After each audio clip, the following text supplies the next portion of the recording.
Hello. Good morning. Welcome to Orna Champions 2. I'm here with none other than Mr. Modangi himself, joining us all the way from the Southern Forge. And Dangi, how's it going? It's been a while, by the way. Been far too long, my friend. I'm good. How are you? Yeah, good, thanks. This feels almost like an Arisen podcast right now, but that will come later, right? The reunion tour is on, mate. Yeah, that's coming very soon, guys. A couple of weeks. 2 weekends from now, actually. So super excited for that. In the meantime, we are about to showcase some of the highest level PvP Orna has ever witnessed. This is the accumulation of almost 6 weeks of PvP gameplay. Just to run through the competition so far, for those of you who have not been following since the beginning, such as my colorful co-host tonight, Dangi, this is mainly for your benefit here. So essentially, we started off with 73 competitors from actually all different tiers. I think we had the lowest tier player was, yeah, that's right, tier 3. You can guess who that was. No prizes for guessing who that was. And so it was like a big open tournament, and we had 8 initial rounds in a Swiss tournament style. So that kind of means the first match is random. You just get paired randomly, and then as you win, you get 3 points, and each round you kind of get paired up against somebody with the same amount of points as you. So you kind of end up. It's a way to make people end up in a roughly. I don't know what the right term would be, but in any case, we managed to get our 8 finalists, and the top 8 from those first 8 rounds have made it through to the finals. And then during the week, we had our quarterfinal playoffs, and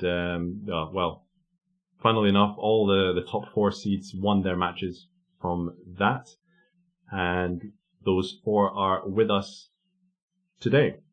And Dangi, what do you reckon? Do you got any favorites for the tournament? Do you know who's competing, or?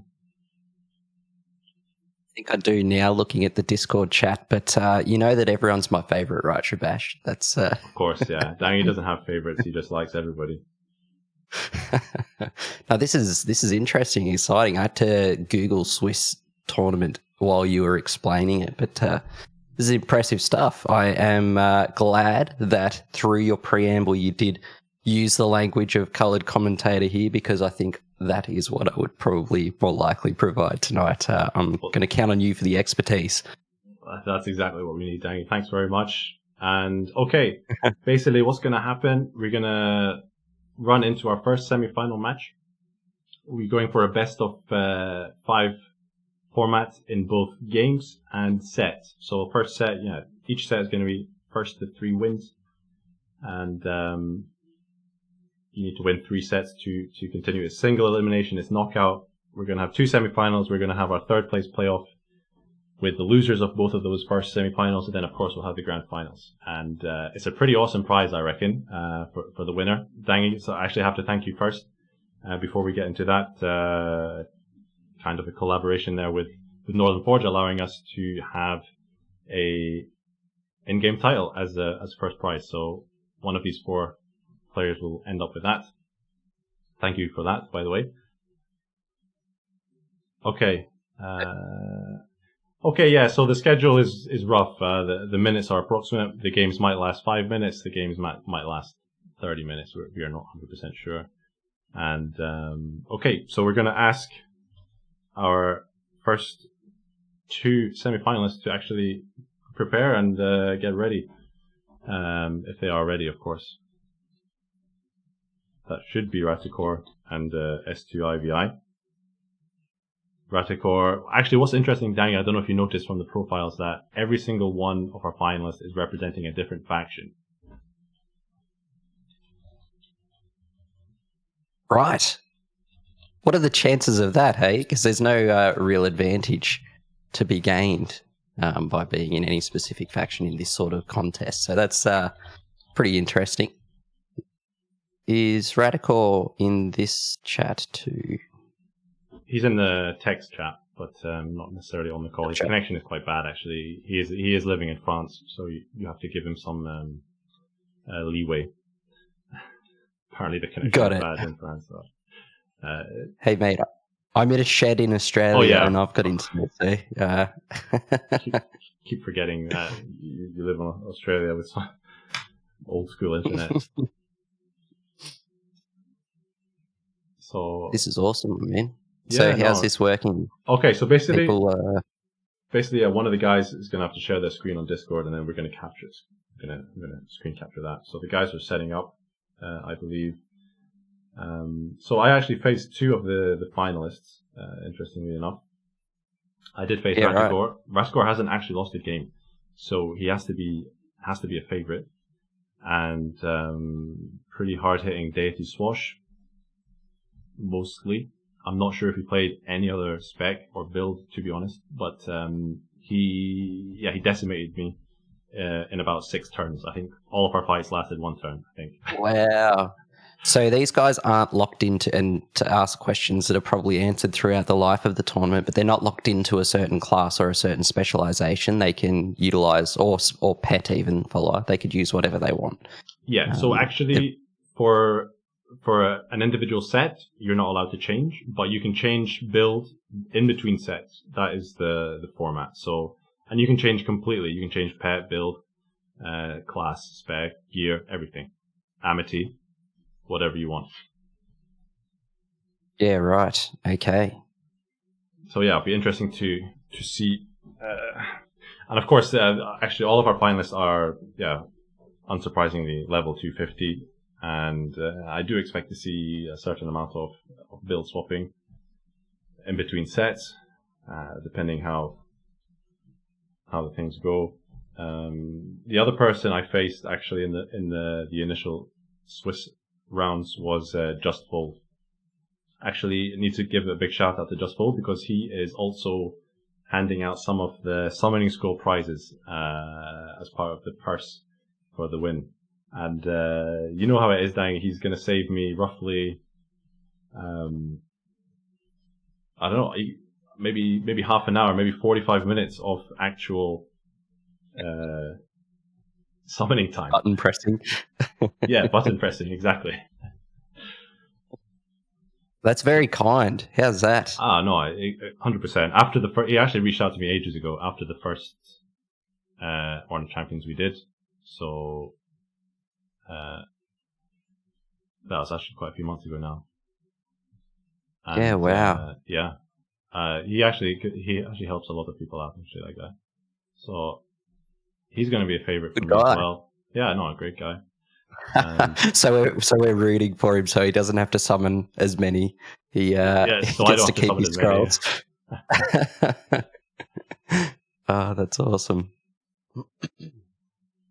Apologies if there's any coughing, spluttering, or camera turning off. I am still in the middle of COVID, so.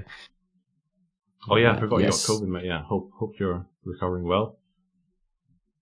Doing all right now. The first few days were a bit rough, but it had to hit me eventually. Yeah. Took a while to get to you because you are in Australia, I guess. Yeah, it's only just started showing up here, that's right.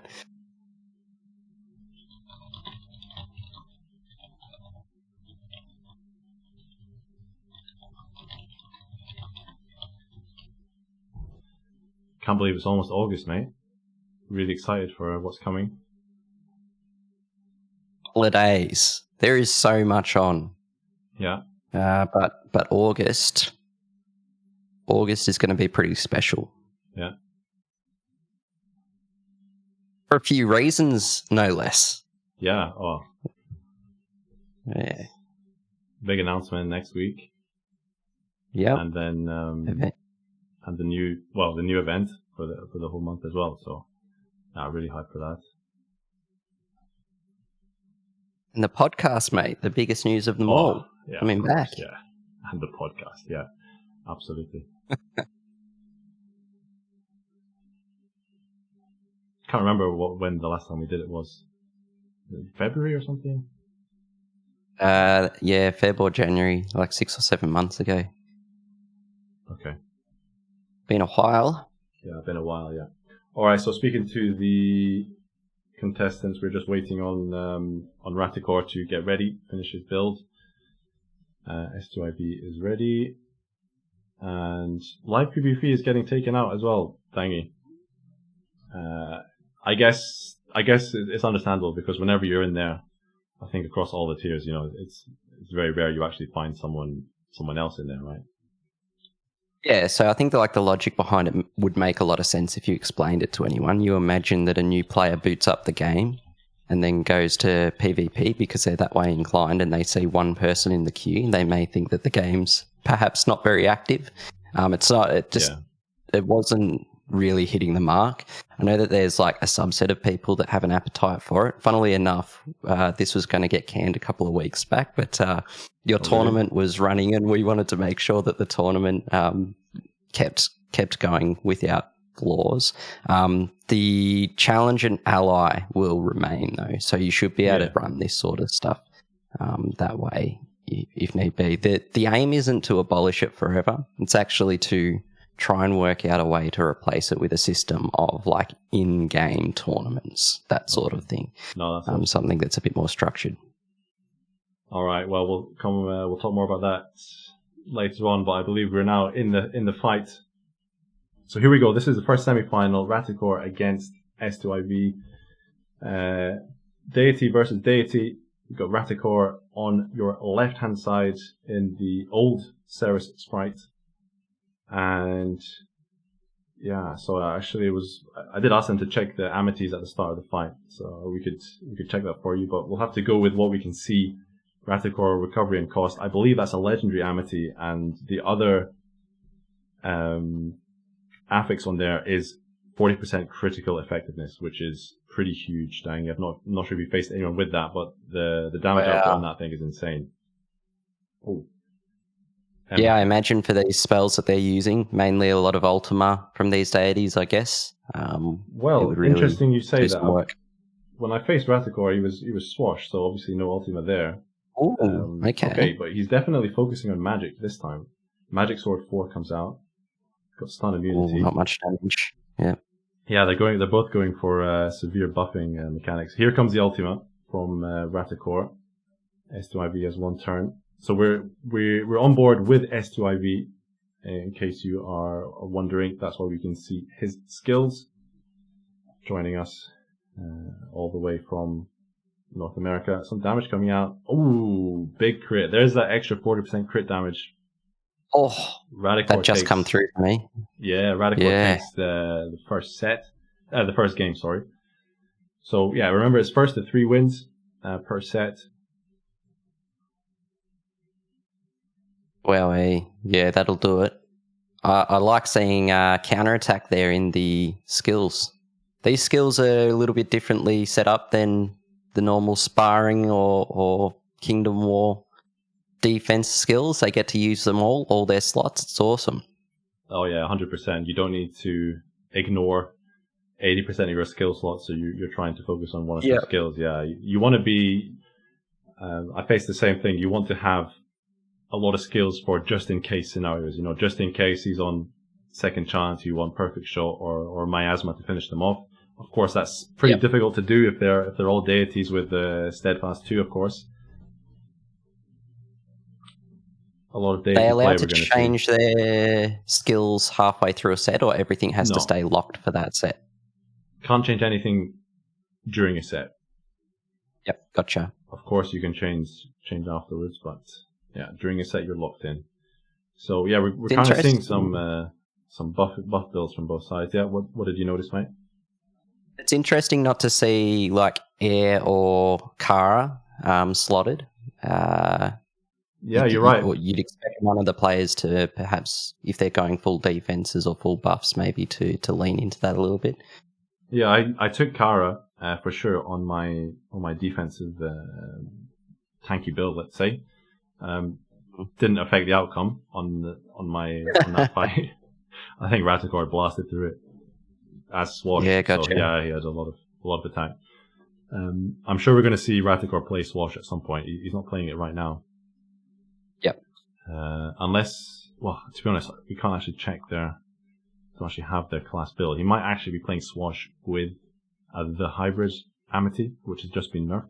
That is the one that takes both your magic and attack stats. So even if you're playing Swash, you're going to have really high, magic damage going out. But looks like we're seeing some zero gameplay from both sides, going for all the defensive buffs possible. Plus the Deity channel, you either get it from your class passive. Okay, here we go. Recovery and cost. That was him checking Ratakor's Amity, so it is actually the critical effectiveness plus recovery. Yep. Yeah, okay.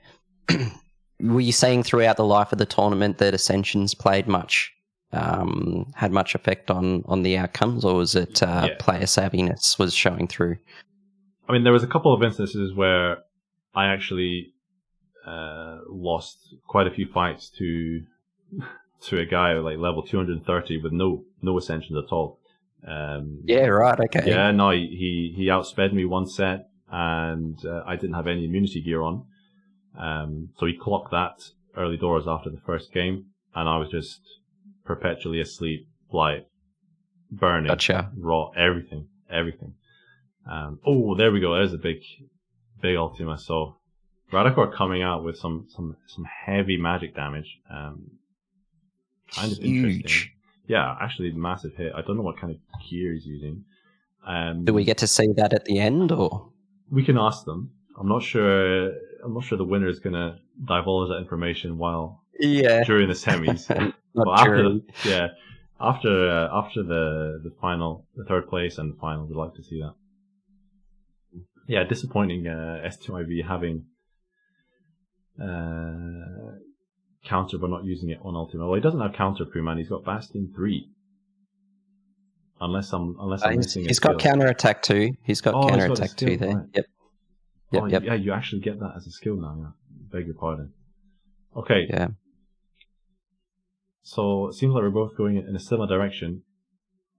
S2IV playing quite a defensive game. I wonder if he could try and dish out some damage early before Ratakor gets buffed up. But yeah, instead we're seeing the buffing phase. This feels a bit like end of 2019, early 2020 PvP, where it was like the buffing meta. Yeah. Shout out to Ollie. Yep. So with the Ascensions playing a factor in these outcomes, would there be any appetite, do you think, for a world where if there was tournaments that existed where there was maybe leveling, where it was all set to Ascension level 0 or level X? Yeah, I think that's one way to level the playing field. And then I don't know where, because of course you have the gear factor in this game. Some people are going to have much better gear or slightly better gear. Okay, we just finished the first set. Ratakor taking that 3-0. Some good consistent damage there. Unfortunately, S2IV, the defense not quite coming in big enough.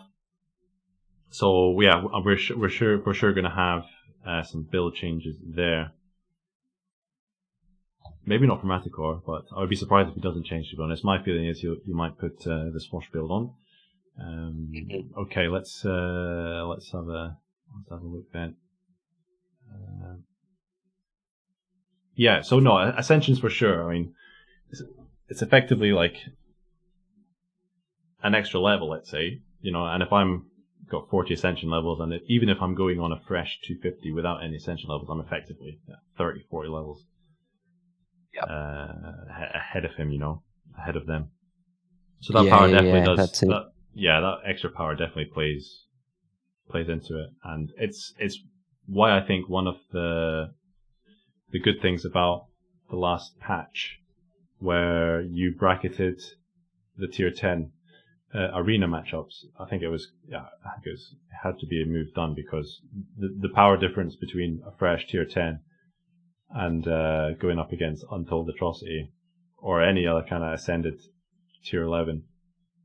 Which, to be fair, there are quite a lot of them now. I think there's like 700 or 800, which is almost 10% of the entire, 210 plus, tier 10 plus population, right? I think at level 240 or higher, we have over 2,000 people now. So it's getting up there. And there's a lot of 240s who are actually ascended as well, because it's not locked to 250. So yeah, if you wander into tier 10 and start doing arena, it could feel a little bit fruitless, a little bit not quite worth your while. So it's a good change from that regard for sure. And I think initially it needed to fill out a little bit with more people entering sparring, and now the pool's a bit fuller, and it should be all T11s against each other now, which is awesome. Yeah, I think it's much more balanced. And good fun, actually, because then you're actually testing your build against, a worthy opponent, or at least an opponent on a similar playing field as yourself. Yes. So what else was your favorite changes from the last patch? The last mechanic patch, can I ask? I think that the follower changes, they're pretty massive. I know that there's a lot of late game guys who maybe don't understand the implications for the middling tiers, but there's some really cool AI changes to the way that the followers interact with you in different scenarios. Pretty awesome for, say, tier 7s and tier 8s starting to do party play more consistently, and they want to use one person with a follower that has appease on so that they can dish damage without taking it, while another one has provoke on, and they can take the damage and absorb it all. That sort of stuff works pretty well for both raiding and party play. The way that healing pets only heal when they need to heal now is pretty cool. Like all of the stuff that, like a buff not repeating if it's already up, a temporary buff not repeating when it's already up. That sort of stuff has been pretty awesome, I think. And then obviously, me, the two-handed fiend that I am, Zzzzwtf, I've been having a lot of fun with. I know there's a lot of desire to see that maybe just have a little bit of extra spice added to it, and I can assure everyone that has been well and truly heard. Nice. and workshopped. So I think that that's something that the team's aware of for sure. But so I'm enjoying it regardless. Do you reckon that Zzzzwtf, will it just be a little stat increase, a stat boost, or will there be some extra spice, as you say? Or we just have to wait and see? I think wait and see, not from a standpoint of like trying to spoil something that will definitely come, but more from the standpoint of I'm not sure if it's exactly decided on just yet, so I don't want to say a thing that doesn't end up happening. It's definitely something that's come up in the team meetings for sure. So yeah, it's something that the boss man is conscious of and wants to sprinkle some spice in there for sure. Okay. No, that sounds awesome. I mean, it did feel it could have done with a little bit, the values a little bit more, because, I mean, if you compare it to the duelist tier 5, I think even the duelist you get 15% extra offensive stat boost. So, of course, it depends on gear. If you have 2 awesome one-handed weapons or you have 1 awesome two-handed weapon. What I did like is the introduction of some extra two-handed weapons, like the Nagamaki Mortal Lord looks like a really good weapon, and of course the Arisen version, and then the Swan Song. I mean, I can't predict if I'm ever gonna even find an ornate Swan Song, man. Are you gonna chase one down? Someone got an ornate one, like a 195 on like day one. Yeah, it was ridiculous. I couldn't believe it. I showed Odie that he was blown away. Couldn't believe it because the odds at that is so long. I want that weapon for sure. This is an interesting point about Zzzzwtf as well, right? Is that it's going to be tied directly to the content that gets released. If there's good new weapons, two-handed weapons that come out, that changes everyone's opinion of that spec. Awesome. Right, I think we're back into about to go into round 2. See if S2IV can bring some pain on Ratakor. He's on the back foot here. So S2IV this time going is having higher foresight. Oh no, sorry, Ratakor is going first this time. Golden Fortitude. So I wonder if I could ask S2IV to kindly check the character sheet if he's listening or not. But it seems a similar build to previously. Both going for buffing up. Golden's Fortitude, Barrier 2 coming out. Both sides. Both currently have Deific Channel. And yeah, Ratakor clearly going magic based. Ignoring the... Yeah. Definitely doesn't that way. He doesn't have an Old Northern Crown. Got that attack down stat. I would assume he has some kind of foresight headpiece, whether that's a tarnished crown, or maybe some piece of Mirrodin gear. Oh, frozen though. So yeah, okay. Well, the thing is, S2IV, he knows that Ratakor is definitely not got a Ring of Anwin or Beguile Cater. And that lasts for the entire round. Once you gain that knowledge in the first fight, that carries through for the entire set. So yeah, that's huge, right? Yeah, it should be good if he can capitalize on this. I mean, in the meantime, Ratakor's buffs seem to be going up and up and up, and okay, manages to get Mimic's Mischief off, although serious defense down for S2IV. We'll have to see. That Frozen proc is staying quite a while, I have to say. It comes off now. Still no damage going out on either side. This really is not what I was expecting. I do hope to see the Ratakor Swash build come out at some point because yeah, it's over before you know it. Yeah. Both Deific Channels going now. There's the freeze again. So yeah. Oh, but yeah. Ratakor managing to ignore the freeze, comes out with a Magic Sword 4 crit. And Magic Sword 4, wow. Yeah. I'm not sure exactly why going for Magic Sword 4. I mean, I like the Magic Dagger purely for the bleed proc. It's a low chance, but you know, the chance is there. Bleed immunity extremely rare in this game until now. He has Forbid, but he does not have Rebuke S2IV. So that Forbid, yeah, probably expecting the Ratakor Swash build. Frozen again.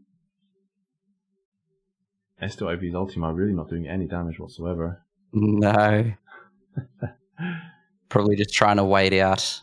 Let the stats lower over time. Ooh, big hit from Ratakor. That 40% crit effectiveness, man. I'm telling you, that has won him a lot of fights. So managing to get that through freeze and paralyze, I think he was. Okay, let's check again. Decreases water damage 10%, recover 4% missing mana per turn. Okay, mana cost of skills has increased a little bit, but that critical hits 40% more effective. Yep. That's the max roll on that Amity modifier. Well, the negative of the spell cost going up is actually not such a bad thing at that lower percentage as well. It might help him get to passive quicker, right? Ooh, jeez. S2IV in all kinds of trouble here. Ratakor this time coming straight out the gate. This is what we expected from him, but there's the Deity, what's it called? Path of, what's the passive called, Danny? Come on, help me out. That increases the Deity stats. You're the Deity main here. The Deity, isn't it? The Deity, yeah, that's the one. So gosh, I wish I locked everything away at all times, but is it the Deity? Let's have a look. Pretty sure it is. I would love to see S2IV put out the Deity. Blocked. That 3% block chance from Ashen Phoenix. Ratakor's all the luck on his side this time. I think. Oof, I mean S2IV, you just can't touch him. Or I can't hear you. Can anyone hear Shabash right now? Yeah, I can hear me. Oh, there we go. I can hear you again. Okay. Well, Ratakor's magic down. S2IV, he's actually you might say he's in a catch-22 position here, but the fact is, on 1 HP, Deity's become, super high dexterity, super high defensives, and Yes. not enough defense though. I mean, Ratakor just seems to have David Channel up all the time. Not sure how much. What do you call it?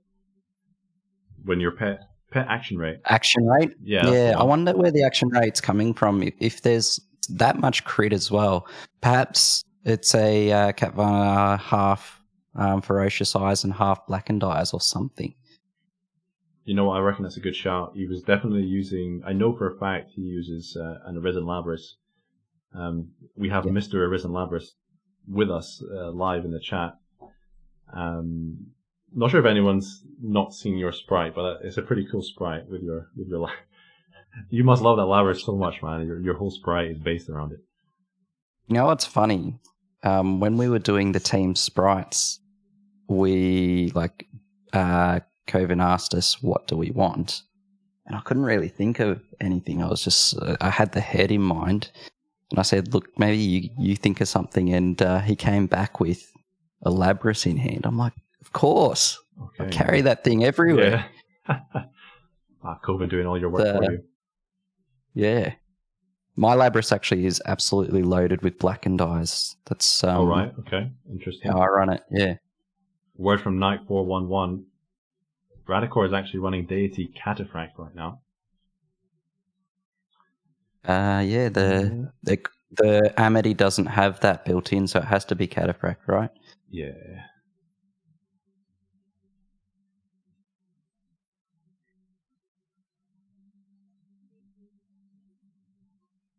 All right. Jin's talent. Okay, they've finally swapped sides. S2IV on the left, Ratakor on the right. Ratakor bringing out Jin's talent straight away. Well, I don't think he's got 2 Arisen Trevelyan Charms. He must have an Arisen Arch gadget there, preventing the double downs. Wait, hang on. We have maybe some confusion here. Is he changed the build up before the set has ended, perhaps?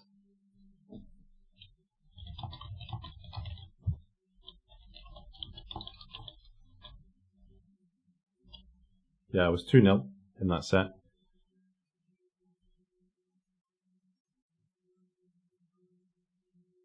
Okay, yeah.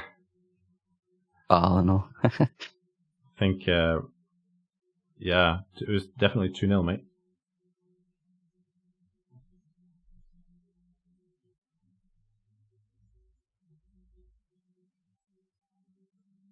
So yeah, Ratakor seems to have changed his build. Might have given something away accidentally. Oh, well, he says he didn't change the build anyway, apparently. Right.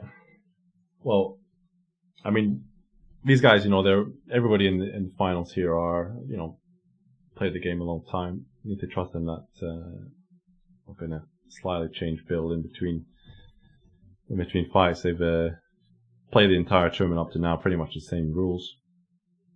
No build changing allowed unless between sets. And okay, yeah. But while we wait for these two to just sort things out, yeah. Thinking about his weapon, I reckon Arisen Catvanga with at least 1 Trevelyan Charm, probably a good shout. Interestingly, load that up play with blackens. Yeah. Yeah. How much crit do you think you need to make Ultima crit as regularly? It's every time, right? So far we've seen. Yeah, I have not seen. I mean, Magic Sword maybe didn't crit, but Magic Sword has less crit chance than Ultima, for sure. So I'm sure he would have built for 100% crit with Ultima only, purely based on Ultima having quite a high base crit chance. What is it, 20% or 25%? Yeah, yeah. You don't need. And with the Arisen double-handed weapons from Mammon, I mean, you get so many slots in there. 14 at Godforged, not too many. And you fill those with ferocious bullseyes.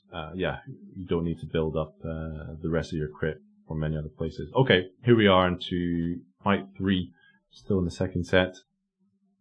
Wormsong come out from Ratakor. So yeah, he does need that extra 20% crit to guarantee a crit, I guess, is his plan.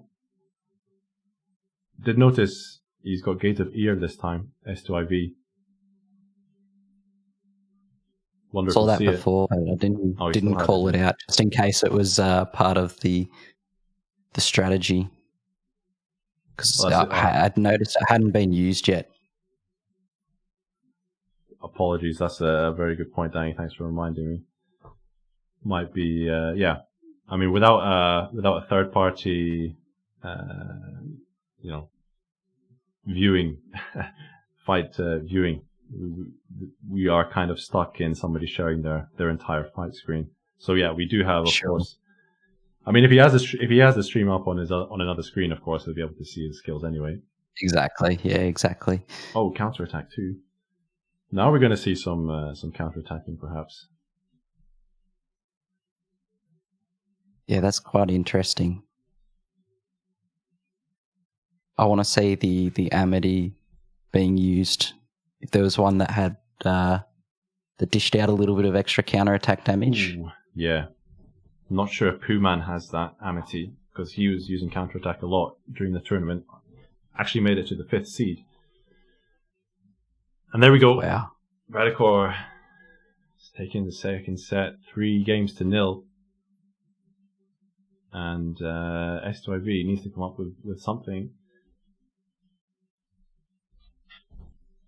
Otherwise, he's going to be playing for 3rd place rather than 1st place. Okay, I wonder if he'll bring out the Swash build this time. Do it. This is interesting because with Ratakor running through those rounds, right? So he's won every match thus far. The assumption would be that why stop doing what's working so well, which is focusing so heavily on the magic and the buffing, and could just completely throw a spanner in the works by going something melee now and fairly defenseless like a Swash build. It's pretty intriguing. I'm eager to see what comes of this next set.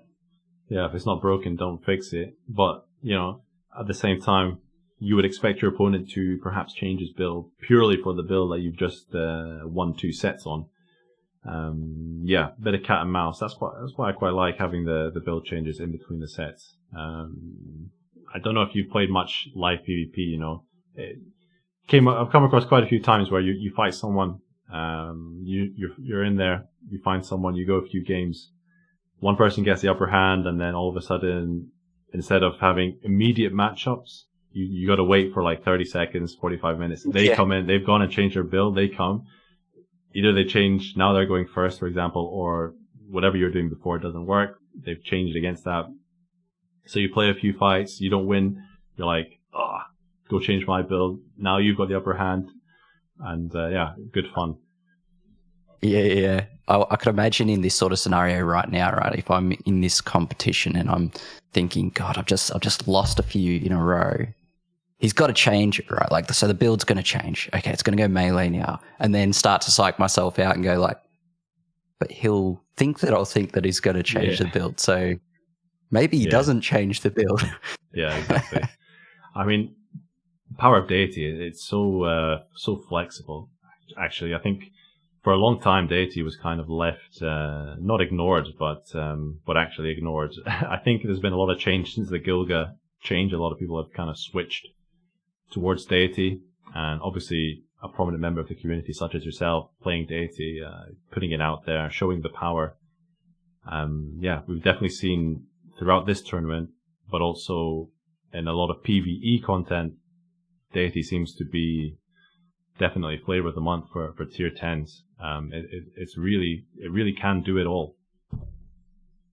Yeah, since that stat normalization and the addition of the Deity, it became a bit of a crowd favorite, which is good. I mean, the hybrid classes, those god classes and the Deity were pretty much ignored by the top enthusiasts of the game and would actively recommend people not to choose those classes historically. And now they do have a more prominent place in the metas. You know, might not be the absolute best at particular PvP elements, but PvE elements, but it is interesting seeing it so prominent in this live PvP scenario. So yeah, that's cool. I think along with Second Chance giving it a lot of power, from having 1 HP, and then if the match lasts, once your mana goes below 50%, you're gaining power that way. Plus Ascensions on top, people putting quite a number of Ascension levels in there. The fact that it can wear all types of gear, and you're not locked into one class of gear. If you don't get something specific for your build, maybe you only get Arisen Fey Raven gear, but you don't get Fey Banshee gear, for example. Deity just doesn't matter. So really flexible that way. I mean, obviously with the Ashen Phoenix, along with the Deity, you can almost guarantee Deity channel is up 80% of the time. And having such an immediate stat boost on top of everything I just mentioned, it's super strong for sure. But at the same time, I do really like the amount of different builds that you see with it. It's not everybody playing the same build. Like we had Gilgamesh, it was just high ward and then spike shield 3. At least with Deity we're seeing different number of builds. Okay, until now this fight so far has been buff up and Ultima. Yeah. But what do you reckon? I am interested that the follower choice thus far has been exclusively the Phoenix. Is that something that has been consistent throughout the competition? Yeah, I think everybody who's played Deity has pretty much played the classic sequencer, the old style sequencer with Ashen Phoenix, the Arisen Feral weapon, having that guaranteed action rate to get that Deity channel proc, the Ultima, you want like a turn 1 Ultima. That was kind of a classic build. Not actually seen a lot of that, to be fair, but the option is there, and having your stats doubled. I mean, I guess with the pet change, it only happened a few days ago, so I'm not sure how much these guys have had a chance to play around, and I would quite expect them to stick with the builds that have got them this far in the tournament. Ashen Phoenix definitely up there in terms of use cases that I've seen. Interesting pet. I had a fight against somebody who's one of these lower level players. Actually had the very scary skeleton bit of action rate on it, and did some serious damage. I think it was actually my first fight, round 1. And if your defense is down, man. Defense is down, and I went into that with a tanky build, so that was kind of my build wrecked, and actually procs blind as well, doesn't it? With the fright skill, procs, I get procs blind or something. But Onslaught did a lot of damage, wrecked my defenses, and even though I was, 30 Ascension levels plus 20 normal levels ahead of this guy, I only just squeaked out of that set 3-2, 3 games to 2. Wow. Yeah, I was like, what the hell is going on here? But I did change. All I did was in the next set, I put in an Arch Gadget, preventing my defenses from getting dropped, and he didn't change anything, of course, so hard countered that and took the win in the end. But definitely took me by surprise. Really good pet option. You know what I'm interested in is that there has been follower changes, and there's a couple that could be real spanners to people's plans. Like, does a Nujabes do anything in this, or does the Mammon Acolyte, if somebody was to run a Beowulf with enough action rate there, does the Mammon Acolyte just absolutely decimate early on before people could set up? That Summon Dead 3, absolutely. Yep. I love that. That's the only instance of Summon Dead 3 in the game, right? Yeah, I think so. It should be. I thought so. Yeah. I mean, I don't know about you, Dangy. We've been tier 10 quite a long time.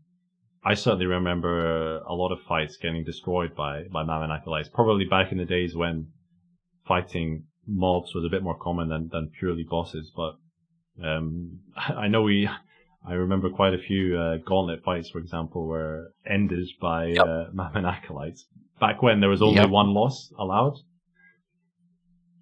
Yeah, Kingdom Gauntlets. I know what you're talking about there. I thought you just meant gauntlets in general. Yeah, well, I remember that. Like, Kingdom Gauntlets, you'd have to have that chat when you lost because it's like, oh no, I thought I'd just kill it, but then I missed it. It's like everyone knows not to fight a Mammon Acolyte. We shuffle Mammon Acolytes because they're going to lose with the gauntlet.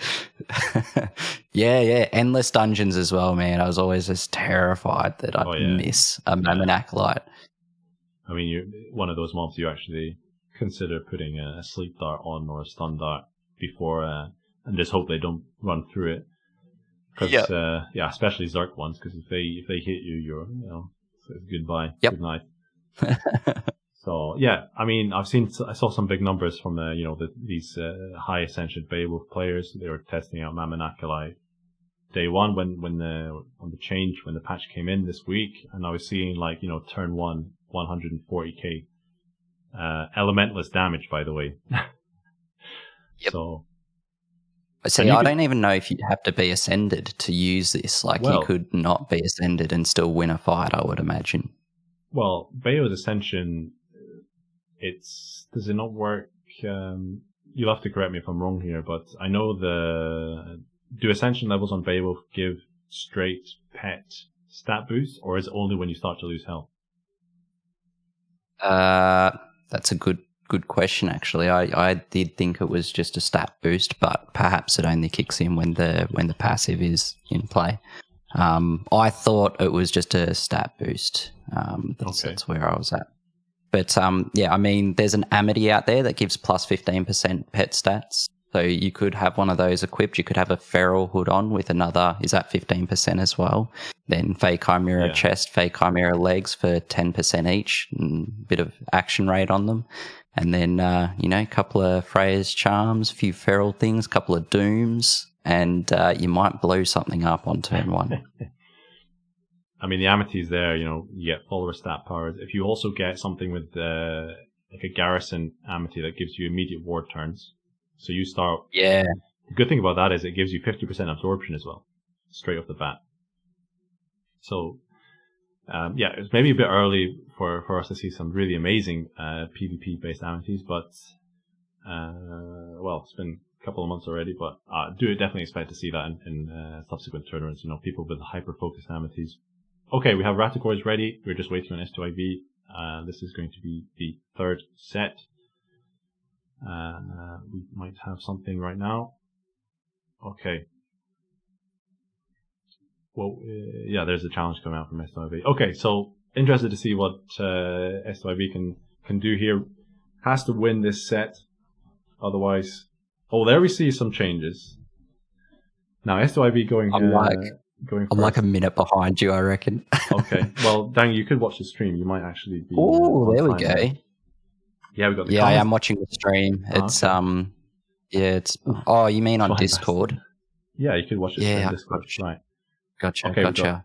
Carmen's Gargoyle and the new pet, as we were discussing. I was about to start talking about this pet because this guy, the Living Armor, I don't know his exact name, but it's a tier 10 Living Armor pet. Disappointing. Yeah, Living Arch Armor, there you go. Divine Bastion. Amazing skill to have on a pet. Right?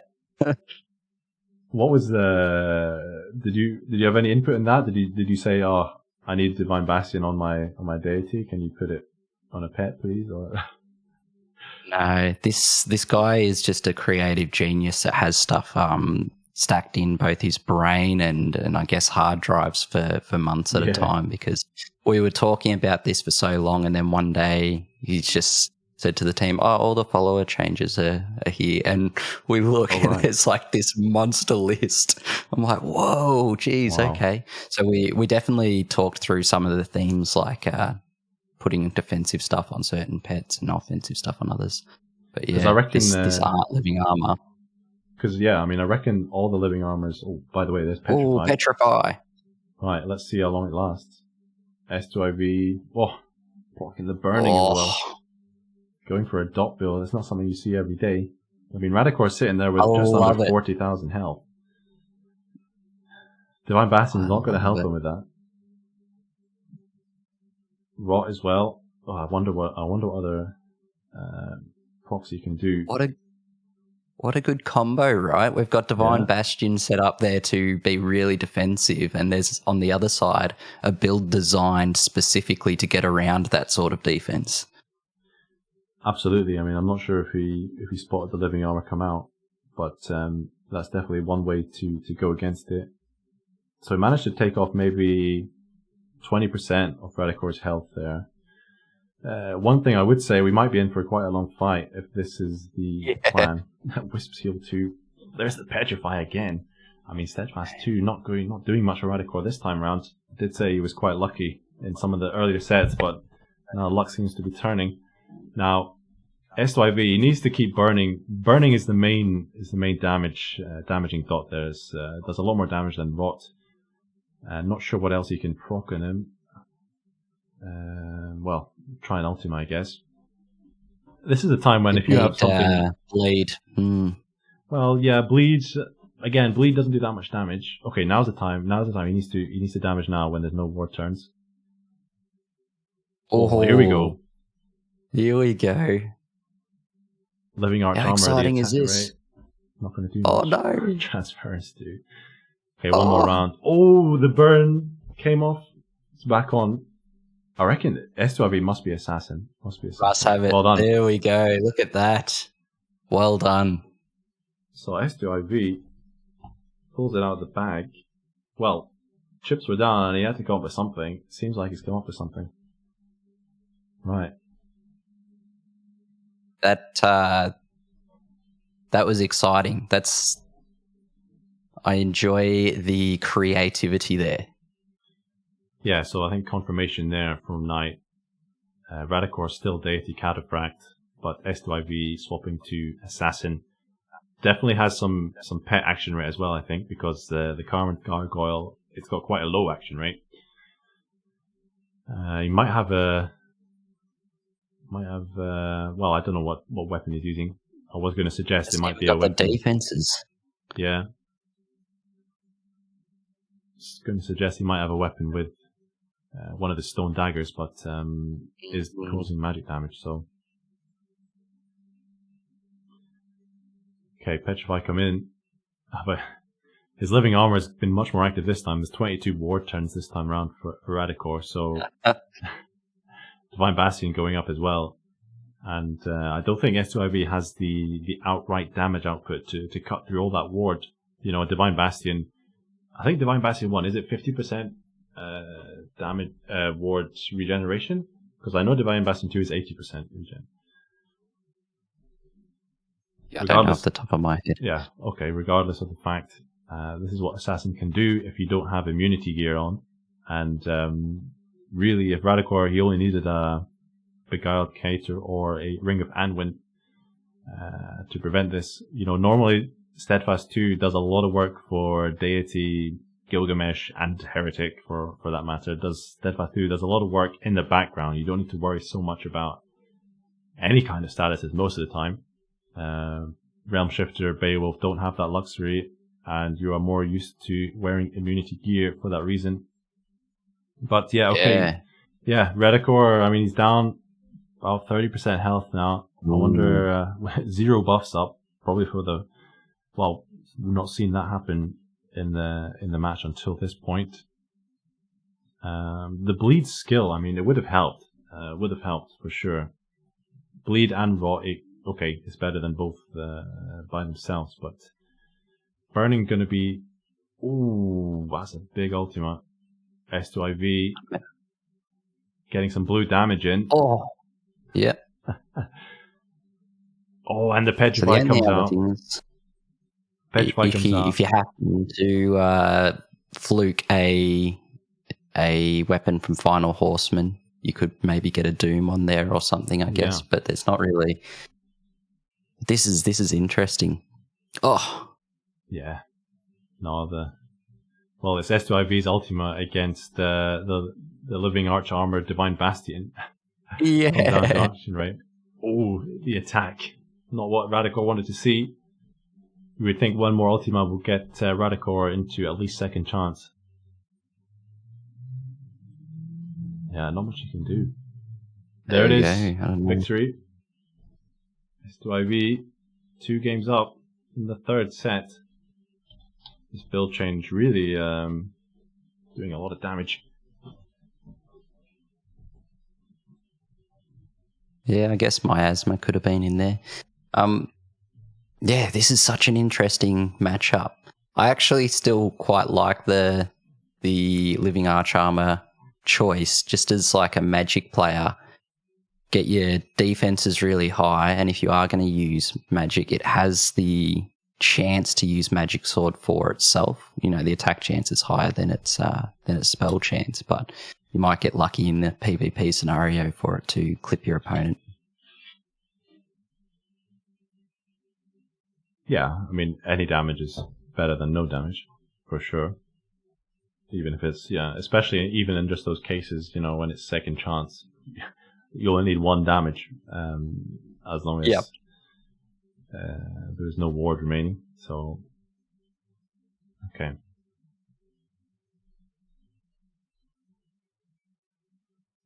Well, there's Divine Bastion for Ratakor now. I mean, if I'm Ratakor now, you just don't have time. You lose so many turns to the petrified. Eventually you're going to get petrified, especially if you're already frozen. So really, I don't see many options. You just go full out Ultima from the get go. There he is, petrified now, frozen and paralyzed for good measure. And S2IV looking really strong in this set. So what a matchup.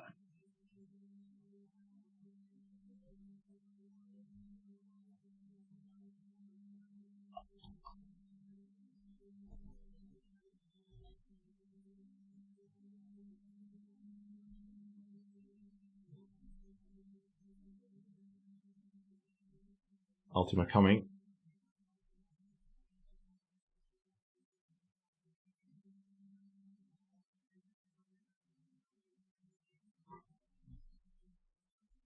Man. So what's the play here? Would you just dot down or go for the Ultimas? I would go Ultima. I mean,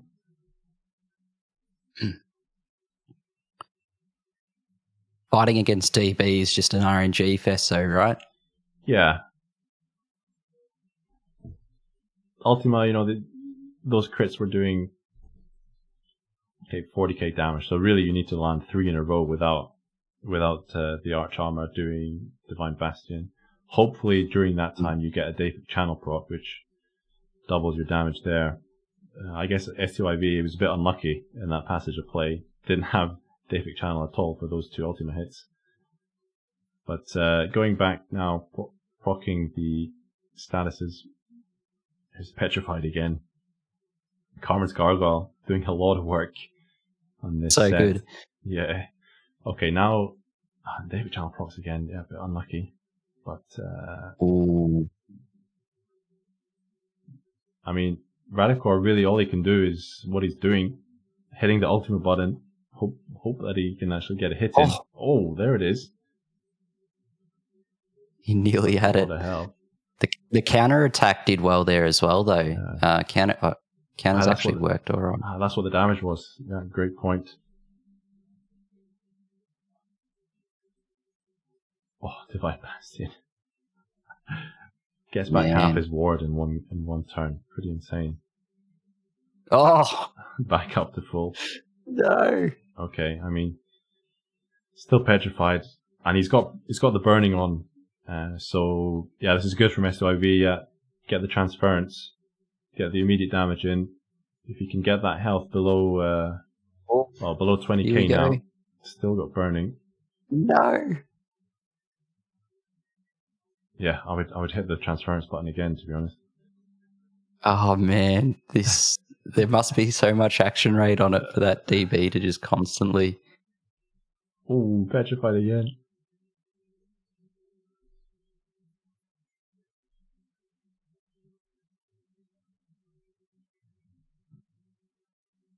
Okay. Ultimate crit. Divine Bastion comes back. This is great. Oh, I mean, I reckon we'll see a lot more people playing with this little blue peg after this, because really it's extended Ratakor's lifespan by about 10 minutes. It's so funny. I've been seeing some less than love for this follow-up for the Living Really? Arch Armor, saying it might be a little bit useless, and it seems to be doing pretty good right here. I mean, really all you need is some action rate, which, we had Kerberos for quite a while last month. 5 blackened eyes in your weapon, it's not so much to give up, and you get a whole lot of action rate from it. And this, of course, talking about non-Beowulf. So, okay, I mean, he's in dot range now. I would I think about putting the burn on right now. Okay, goes for rot first, interestingly. Strahd reckons 12% action rate, not nearly enough, but 16% seems to be good. Talking about the Living Arch Armor, Divine Bastion. Gotcha. I mean, I don't see much difference between 4%, but obviously Strahd talking from testing the pet out, so that 4% seems to be the sweet spot. Okay, I mean, this looks like the set going to S2IV. He's been sitting on 2.2k health for a long time. There it is. Takes it 3-0. I have to say, well done. Got to applaud that change up. That's awesome. Assassin. Okay. Well.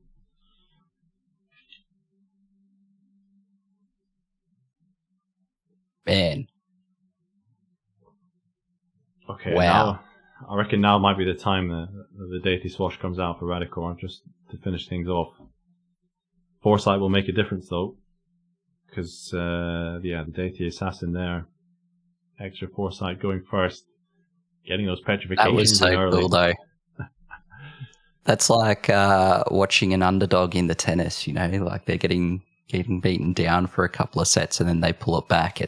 That was awesome. That was exciting. I mean, slower fights, but it was a great strategy. A lot of tension in the fights. I mean, Ratakor almost getting a win that last fight. Only needed an extra couple of thousand damage, and at least would have procced second chance.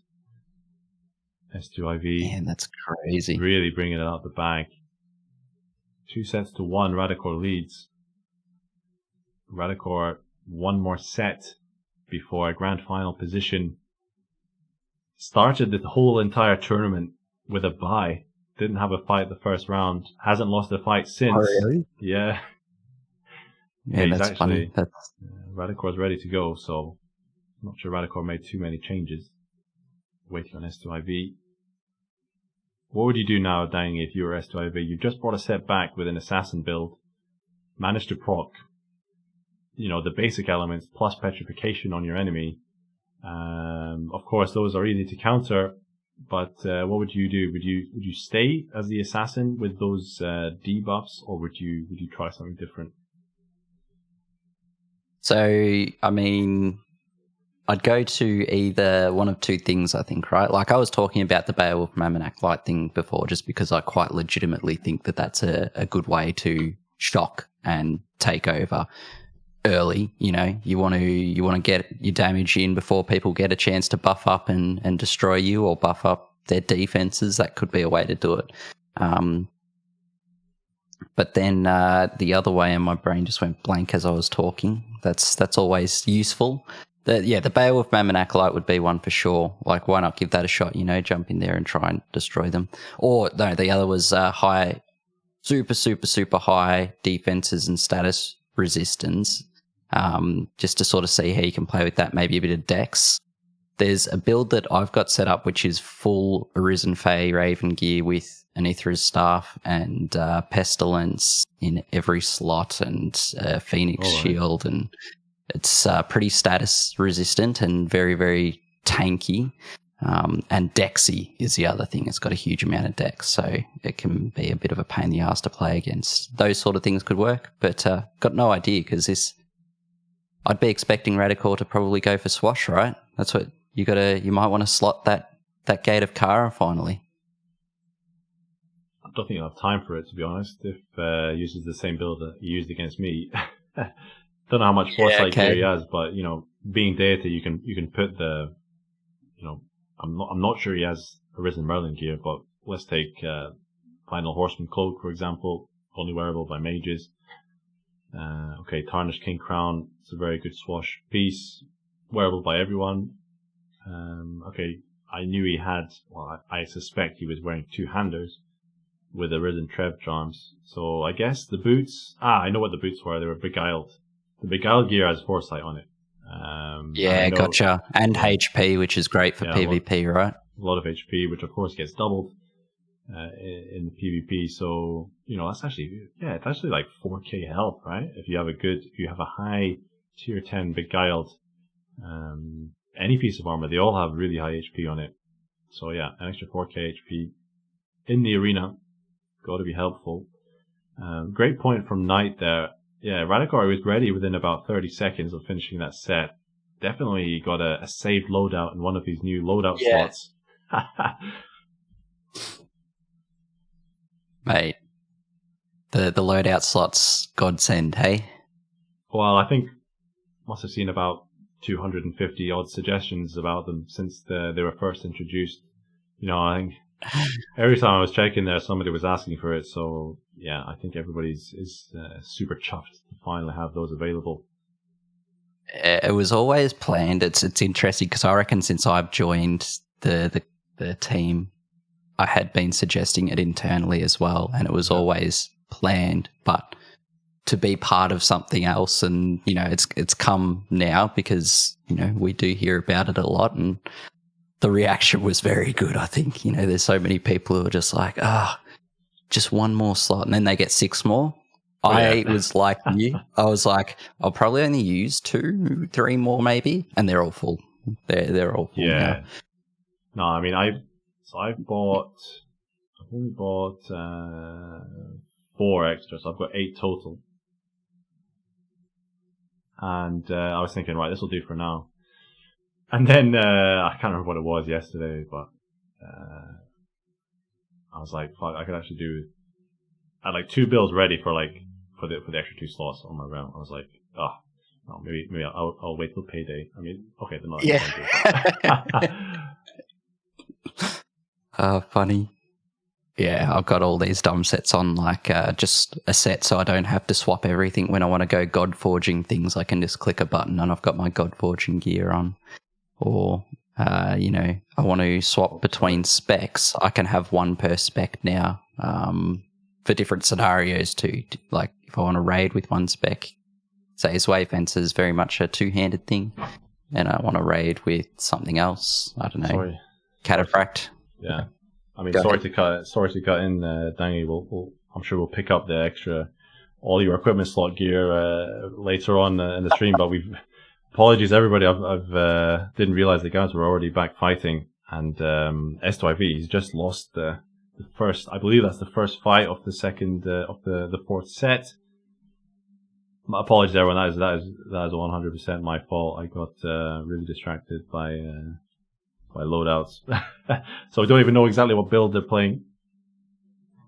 But yeah, Ratakor taking. It's not showing on the stream at the moment, I don't think, mate. Is it? Nah, the camera's a bit wonky angle on the stream. Alright, there we go. Right, thanks. Fixed now. Believe we're in second fight. Would really like to know if Ratakor actually went Realm Swash. Now, it doesn't look like it. I mean, he's obviously not going Realm Swash. Buffing up. Yeah, apologies to everybody. Okay, interesting to see. Both seem to have gone back to potentially what they were doing before. Tell you what, S2IV, he's only got 13k wards. Potentially doing a sequencer build. Oh, Yeah, takes a big hit. Tell you what, though, he might be able to dish it back if he can get a good proc. There it is. wait, I mean, he took victory. there we go. I didn't see any damage come out, but he's obviously done a massive ultima hit. Press the action log for us. Oh, it's gone. Wow. Yeah. Okay. Had to have been right because the ward there was huge from Ratakor as well. Potentially blue numbers. Unfortunately, sometimes you just do so much damage the game doesn't pick it up. Oh, there we go. Straight out the bat. What? S2IV. That's a huge hit. Going 2-1 up in this fourth set. Complete opposite to the previous set. This is more like we are used to. Okay, he's just going straight out with the ultimate. Yeah, he's definitely sequencer. She's just praying for that quick cast crit double. Yeah. I mean, you see the difference there. Ratakor getting Golem's Fortitude and Deific Channel up cuts S2IV's previous ultima hit to about a quarter of its power. But S2IV, fair play, procs the Mimic's Mischief straight into another ultima. Ratakor defending. Zeroes out an ultima. Okay. Defend is like an underrated utility option, I think. Ooh. What was that? Now I will need to ask I'll need to ask the guy because I believe they both might got a defeat screen there. Yeah. need to confirm.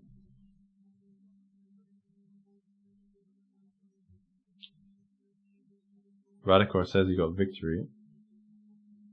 Was Ratakor counter-attacking?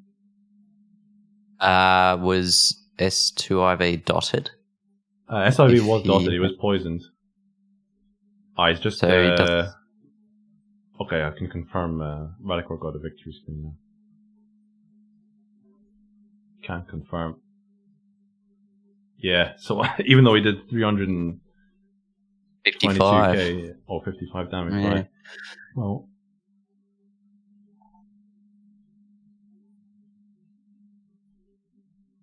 Oh, now we're talking.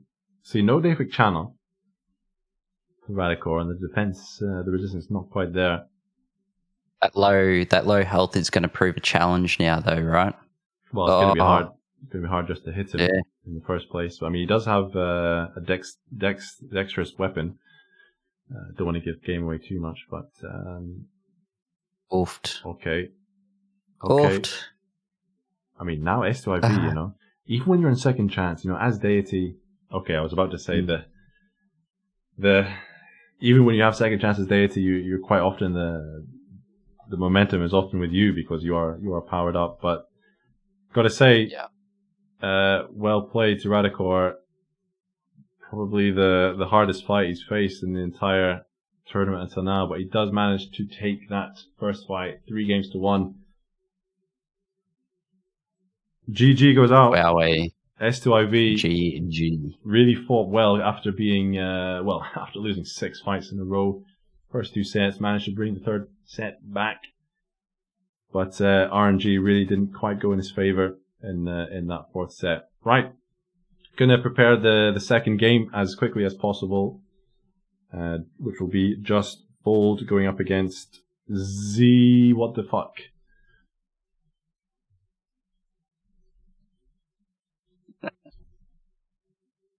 You know what? I need a drink. 1 sec. Okay.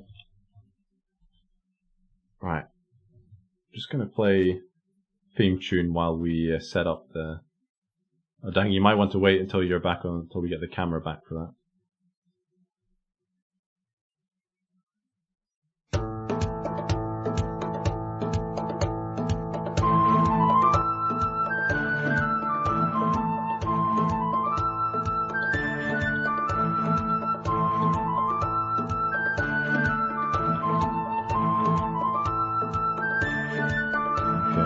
JustFold just about ready.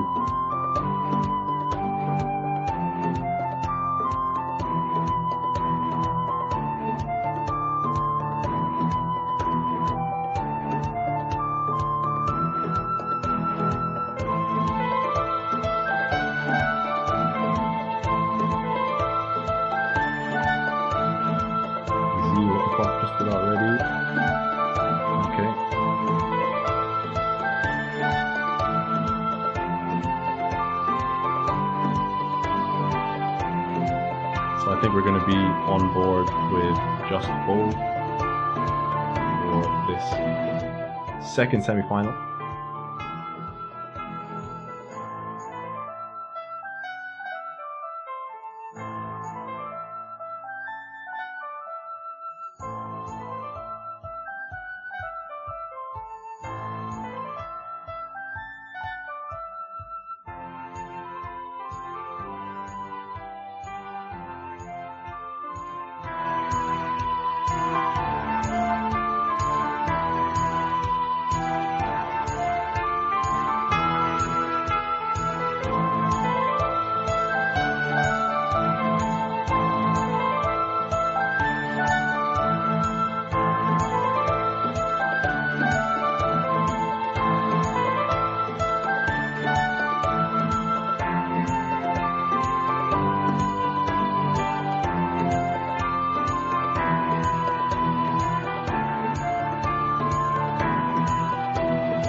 Challenge has been made.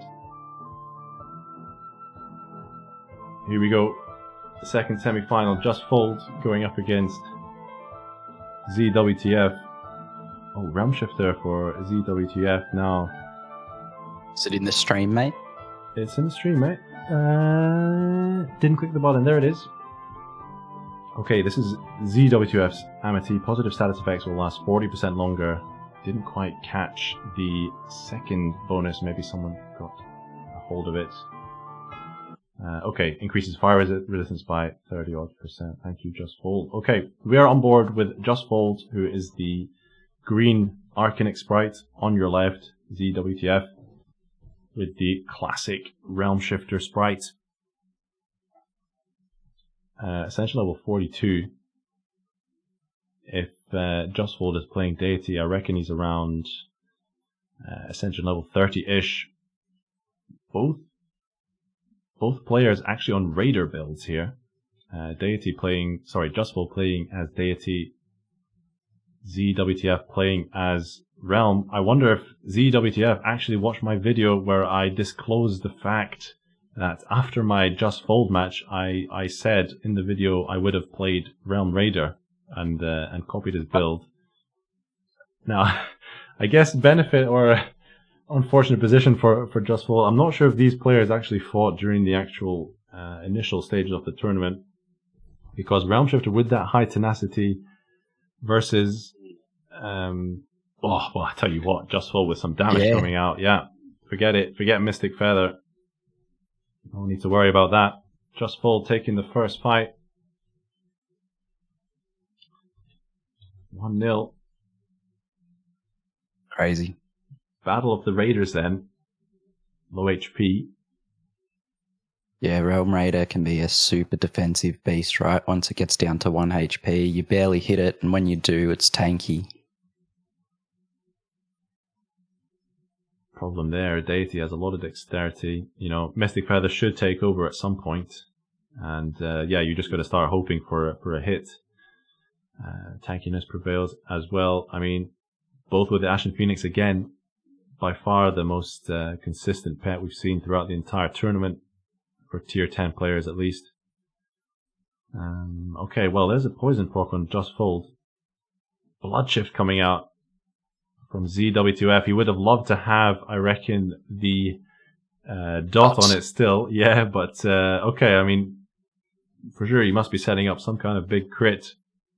That stun hurts. That stun's going to hurt a lot. It's still early in the set. JustFold really is going to be trying to make the most of that. Video Jam, thank you for the Prime sub. drcathattan, thank you for the resub. Knight411, thank you for the Prime sub.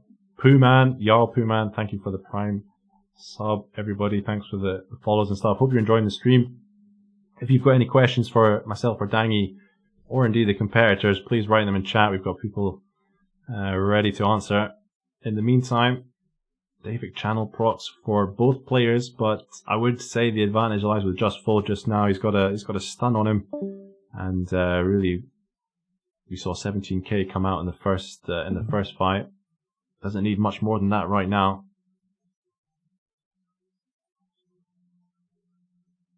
Going for Sleep Dart as well. Well, it could just be a knowledge acquisition, seeing where the immunities lie. I guess one downfall as well, Realm Shifter. You got about half the skill slots available as most of the other classes, well, Deity and Heretic at least. So you don't have the advantage of having all these nice to have skills, you know? Okay, yeah. Managing to... I imagine that even though players would have preferences towards different things, with the ascensions involved, they're very likely to lean towards their highly ascended class and could use the first step to really feel out your opponent and their tendencies, I guess. Yeah, I mean, you don't expect people to... Oh, another crit there. 32k this time. JustFold. Well, going 2-0 up. One more fight will give him the first set. Will we see a non-deity win a set in the final stage? I'm not too sure, to be honest. Did Z play only Realm up to this point? Good question. I think only he can answer that. I'm pretty sure JustFold has only played Deity in the tournament so far. But I would like to see Z play, try and put some damage out. He's going Elementless, buffing up. Okay, I mean, you know what I tried? I tried, actually I had double edge when I was trying this. Actually, in my fight against JustFold, I went Assassin in the second set. Tried to get my health low before their Zerk 3 got them low. And double edge. Yeah, double edge is actually pretty good because it's not limited to 999 HP dots per turn. So, you can actually chunk your health down pretty quickly. It's got decent penetration as well, right? So you could also catch your opponent potentially if you get in early enough. Yeah, I mean, I think the penetration value is 1.75, which I couldn't manage to penetrate JustFold, for better or for worse, but finally see some damage. Here we go. Oh, that poison's going to work. That poison's going to do work, surely. Osmo Strike 3. Miss coming out. And there's a block. Bang. There's a poison. So, alright. ZWTF. Getting a game in this first set. Pretty well balanced, I have to say. Finally see some damage coming out. One for the Realm boys out there. Yeah, Zerk 3's really you gotta get that proc on immediately. Both players probably tanky enough that you can't go for a one-shot knockout in the first turn. Okay, JustFold now really needs to use this stun to his advantage. I mean, you can have this stun on Realms for almost the entire fight, really. There's no steadfast. I'm not sure if ZWTF has an amity that reduces the turns for negative effects. Okay. And there we go. Oof. There we go. JustFold takes the first set. 3 fights to 1. Yeah, big crit here. Big crit coming in. I mean, it's not super massive damage, but it's just enough to finish him off.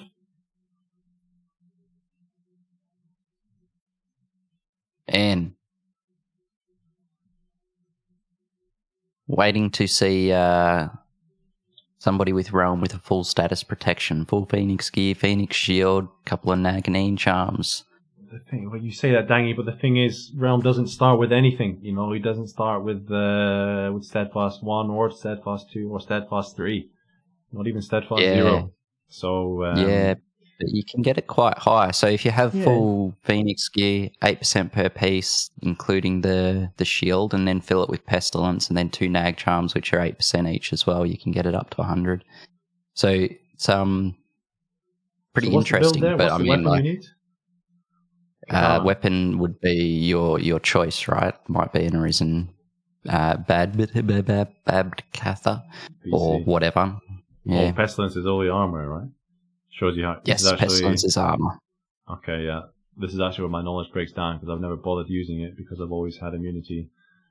So Pestilence are 2% each, and what's really handy about that on the Phoenix gear in particular is because it gets that 8 slots. I think is it 8 slots at Godforge or 9 slots at Godforge? It's quite a high amount of slots in the Phoenix gear. Nice to have. So 9 slots at Godforge, right? Yeah, so nice. Then if you fill that with Pestilence, that's 18% on top of the 8% per piece. And then the shield's an extra 8% plus another 2 slots there. So it's 12% on the shield. Nag Charms are both 8% each. And if you're wearing 2 Nag Charms, you get Assassin Light as well. So you get procs on your weapon a bit easier. So you could get your defensive downs or your statuses off. So it could be a really cool build for PvP. Oh, it definitely sounds like a good build. I mean, the difficulty there is actually getting the gear in the first place. Acquisition. I've had 0 Ornate Ashen Phoenix gear for Realm. Absolutely 0. A couple of pieces for Heretic, a couple of pieces for Gilgamesh, but 0 for Realm, and definitely not the shield. The shield is actually something I do want for sure. Mate, has this fight started? Actually, I'll wait until the fight starts. I won't. Okay.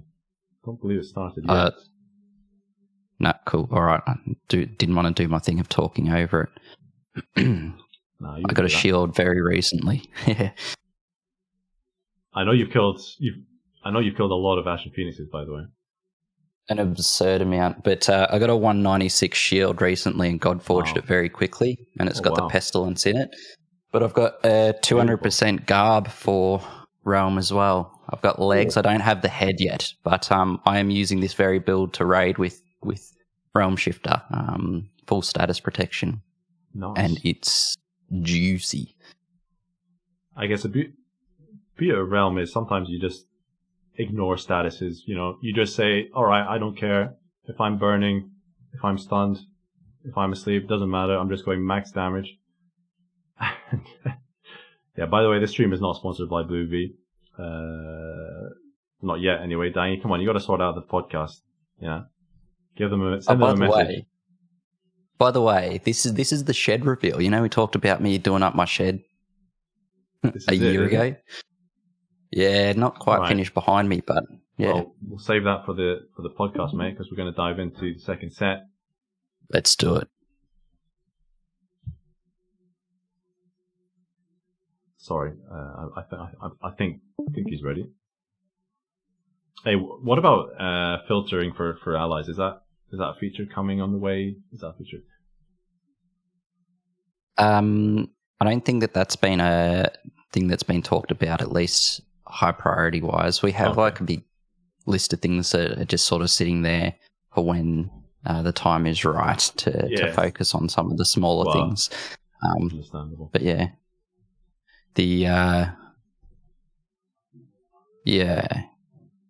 It's an interesting one. That could be a cool one to fix up that challenge not working for. Okay, we'll hide that for now. Thought the guys were ready. Yeah, JustFold maybe just restarting the game. That challenge wasn't quite going through. Hey, can you tell me if you can hear this? I'm going to turn on. I've had a heater off, but I'm out, like I said, in a shed and it's freezing cold here, so I'm going to turn it on. Oh yeah, it's winter down there, right? Yeah. Just tell me if you can hear that in the background at all. Hopefully you can't. Yeah, it's 4 degrees outside right now. Can't hear anything, mate. Oh, good. All right, here we go. Round 2. JustFold on your left. Oh, I'll tell you what. This is naturally coming out from the pet. Whoa! CW2F with a massive hit first up. Oh, yep. Oh, I'll tell you what, saw it's blights on both sides. There's the Arisen Naganin. This is interesting. I mean, if I'm ZWF, I'm just putting something out there. I'm just attacking with something. Oh, he's got the dot's got to kill him, right? Like the blight and the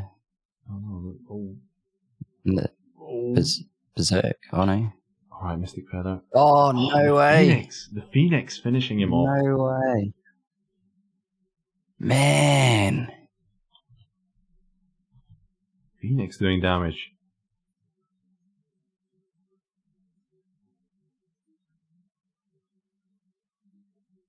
Omni Strike 3.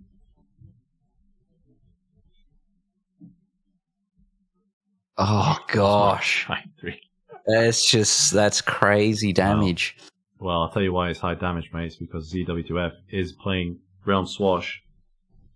That means, JustFold, you don't need that much attack. You get some bonus attack going the Raider spec. Not sure if he's actually got a multi-hitting skill. Oh, I mean, Zerk 3 and DC defense coming out. Yeah, that's a great start. Good defense straight away. ZWF using a Ward of Steel. That is a WTF move, in my opinion. I guess to put him in Mystic Feather range or something, like take half the hit and... Yeah, potentially, but he's only got 15k ward. Okay, I mean, I like the Arisen Naganin pet. Probably clocked in the first set. JustFold didn't have immunity. There's the poison proc. And stun as well. Maybe, I wonder if ZWTF is using a... Assassin? No, he's Swash. You know he's Swash when he takes a massive multi-hit. Yeah, gotcha. What I was going to say was... landed the stun dart on JustFold. I was thinking he might have that Naganin belt. But I reckon he's using two-hander. Because that's why the ward is low. Yeah, gotcha. Like a Gandring or something. Exactly, yeah. That's roughly how much ward I have with my Arisen Gandring. So, okay. Yeah, here we go. There's the Realm Strikes. 82k crit. Dang. What are we sitting at? What's the score of this set? It's 2-2. Wow. This is a decider in the second set. ZWF would love to even the scores. JustFold, if I'm JustFold, to be honest, I'm going out the gate, hitting the button. There you go. There you go. Didn't even need the Berserk, probably, though. Well, if he didn't crit that, I mean, that was Swordplay 3, are you playing it safe? I mean, probably doesn't have as much crit to guarantee a crit from Realm Strikes. That's potentially why not choosing to use it straight away. But takes the second set anyway. 3-2. JustFold now in a really strong position here. ZWF needs to come up with something. Realm Swash. If it was up to me, I would have played Realm Swash a lot more during my 8 rounds, but I just felt the RNG is always kind of... You're playing with RNG a lot, there's second chance from all the deities, chance to miss the Realm Strikes. If you're Realm Swash, there's not... Yeah, okay, you have the Tarnished Crown, but in terms of other Foresight gear, you're kind of restricted. And, going up against a lot of tankier builds, you can't really afford to lower your attack in a lot of these cases. So, love to see the Realm Swash. Surprised we've not seen Deity Swash from anyone. I reckon Mr. Ratakor is saving it for the final. But jarlpooman with a comment, get that Swash some sortie. Didn't see any sorties coming out from DWF. That's generally my first slotted skill in all my Swash builds. Realm Swash builds, that is. Man, yeah, I don't know what you'd even slot, because a lot of the Foresight gear is defensive as well, right? And that's the issue for Swash. I'll tell you what I do. giving away some trade secrets now. Okay, the Tarnished Crown, or even better if you can get an Arisen King Crown. Plenty of foresight there in the helm. Low defense, a little bit of attack, lots of adornment slot. That has to be first on your equipment slot. But then, looking at armor chest slot, well, Arisen Merlin, he does drop a lot of different tiered gear. In my opinion, you got to drop down the tiers. Pick up tier 5, tier 6, Mirrodin Cloak. One of my favorite named pieces of gear in the game. Okay, the Mirrodin Cowl is the head slot, but yeah, defense is too high, so the Tarnished Crown covers. But yeah, I picked up a beta Mirrodin Cloak, tier 6. I believe the beta stuff is tier 6. Right. And well, I'll just bring it up on my game now. See what the foresight is on that. It was an ornate. It's always the playoff between like an ornate lower tier piece or a broken higher tier piece, and yeah, you just got to work out what you want, because typically foresight is roughly similar. I think on the tier 6 I went with more foresight. I did check out what a broken tier 10 piece was, but normally the tier 10 gear, if there's stuff like dexterity or ancillary stats like HP, that will typically always be higher even than an ornate lower tier piece. But okay, got this beta Mirrodin Cloak, 141 foresight, bit of dexterity as well coming out of that. Yeah, there's still plenty of defense you have to mitigate, but that's why I would go there. And then really, you kind of need a shield, Omega Mirrodin shield, and a Biden, and there you go. There's a basic foresight loadout. And even that's potentially overkill a lot of the time, right? Because you only need to outspeed your opponent. Is the thing, yeah? Or do you need that to outspeed them? But you need to outspeed them, yeah. I mean, it depends what your opponent does. Yeah. I would try without the shield first up. If you're not fast enough, then I go Biden and shield, because this adds like 200. This adds like 400, 500 foresight. Yeah, gotcha. Okay.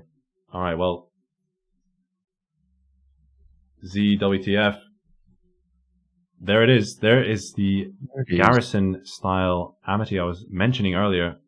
4 ward turns straight out the gate, plus 50% ward absorption. So that ward of steel that he cast last round doesn't need to do it this time. Yeah, that's a godsend. Petrify is back as well. Armored Gargoyle comes out while taking inspiration from S2IV in the previous set. And the Forbid. Was that a Forbid or was that a proc from Arisen Mammon Teardrop? Anyway, JustFold is not going to be doing any damage at the moment. Double attack down. Miasma coming out. Looks like an assassin build. Apologies, guys. Apologies, I forgot to press the button to make it full screen. Apologies. We're still in the first game of the third set. At least I've not screwed that one up. Okay. Well, Mystic Feather's no use if you're stunned, Dangy. And there it is. JustFold taking the first fight.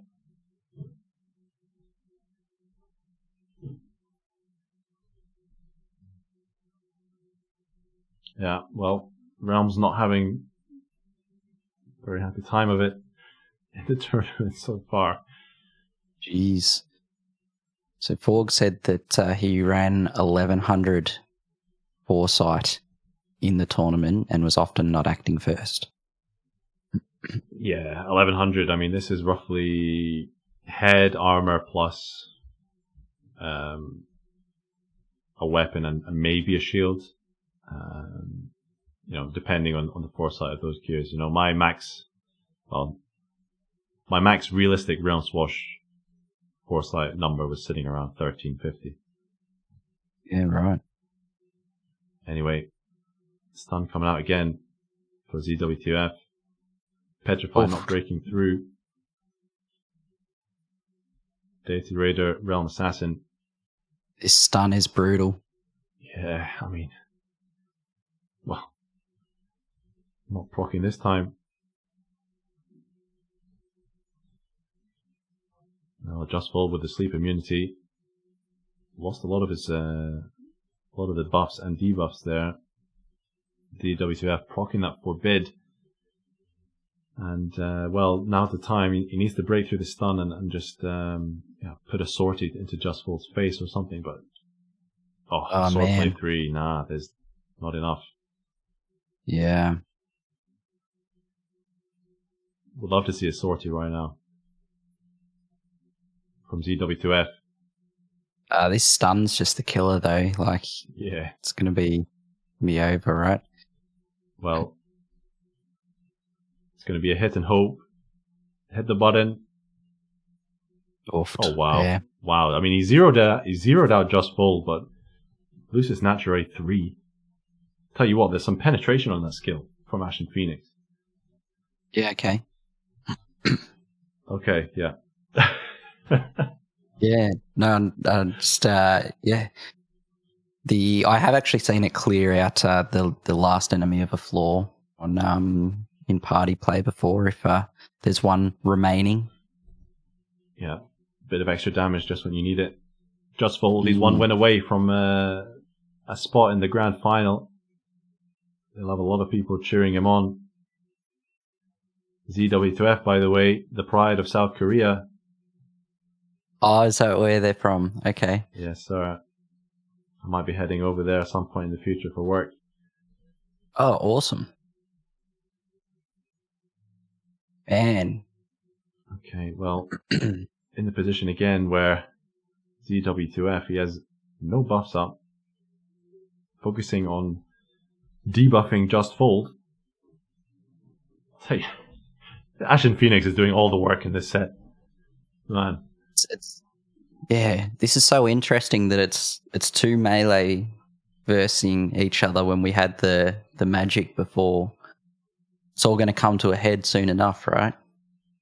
What's going to be the play in the next round? The final, yeah. Attack versus magic. What will we see? I mean, JustFold is on the cusp now. Yep.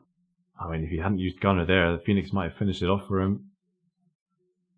Manages to proc Blight, but unfortunately... There you go. I mean, ZW2F, he spent the entire set stunned, and Mystic Feather doesn't work when you're stunned. So, JustFold takes the win in our second semi-final. Congratulations. GG goes out, and really solid performance from JustFold there. ZW2F, well done. Unfortunately, almost took the second set. But JustFold had enough action rate, I guess, for the Phoenix to finish off the fight in the third set. So we have our finalists. We have our third place playoff positions. Just going to tie in with the competitors here, Dangy. If you give me a moment, no worries, man. Sorting out the third place playoffs, etc. This thing's just I'll just talk in the background while you do your sorting. This thing's so interesting, and we've talked that live PvP is going to go away until we can work out a system that works better and engages the masses in a better way. And this has me pretty interested and excited for the potential opportunity. Does there need to be options in there where you could have people view the fights as third parties, and do they need to be able to see things like their gear and their amities, for you right now, Shab, or us, I guess? It'd be awesome to be able to see what gear they are using and what amities they're using throughout these fights to understand what we could expect. But yeah, this whole concept is really awesome. You guys have done a great job, and really well done to all the competitors so far. Well, I appreciate you saying that, Dang. I think everybody who's competed has had, a lot of fun, to say the least. and everybody's kind of looking forward to the next one. And I think the beauty of the Swiss style, in the first rounds, in the first Orna Champions, we had single elimination straight from the get-go. Actually, no, we didn't. That's a lie. We had round robin, there was 3 fights, and then we had single elimination. But so some people, they only had 1 or 2, 3 fights. But this time, everybody has at least 8 fights. Okay, there were some buys because we had odd number of players, but really like the fact that everybody can kind of look forward to having a good amount of fights. And, by the second half of that those first rounds, you're kind of expecting to play people around your same strength level. So if you lose like 4 in the bounce, there's a chance that you might win the next couple, 2 or 3, Okay, we had a really wide range of power, of strength from all players. We didn't restrict the levels. Just to try and get more people playing. That was the idea. So, okay.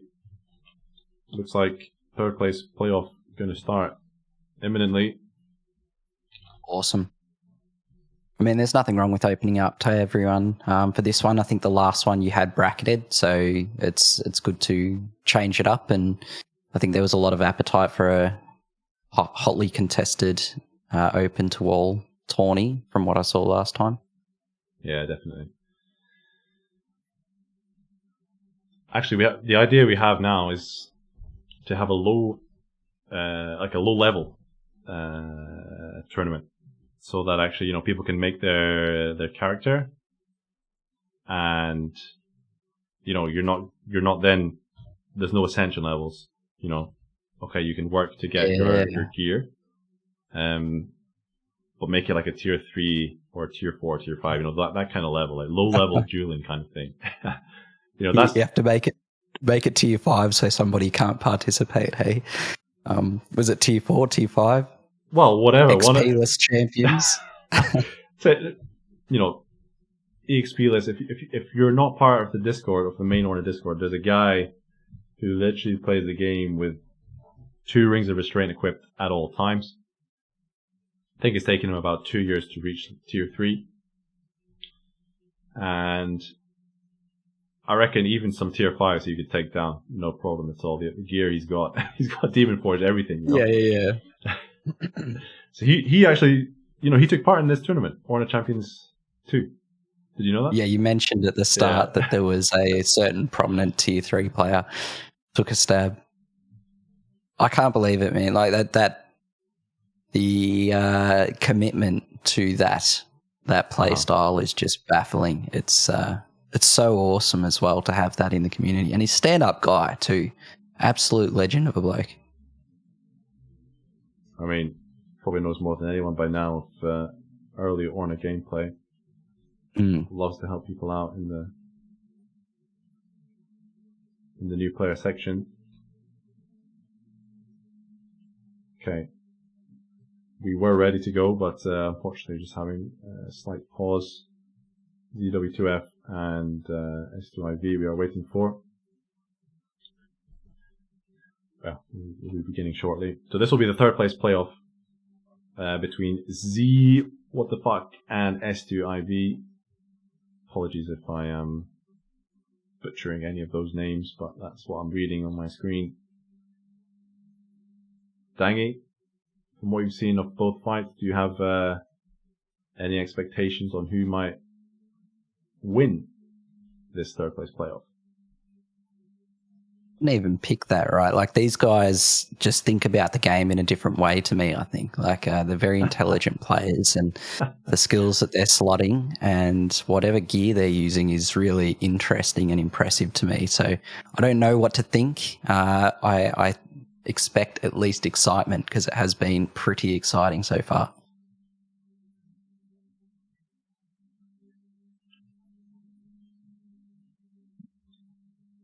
Yeah, well, I hope you're all excited.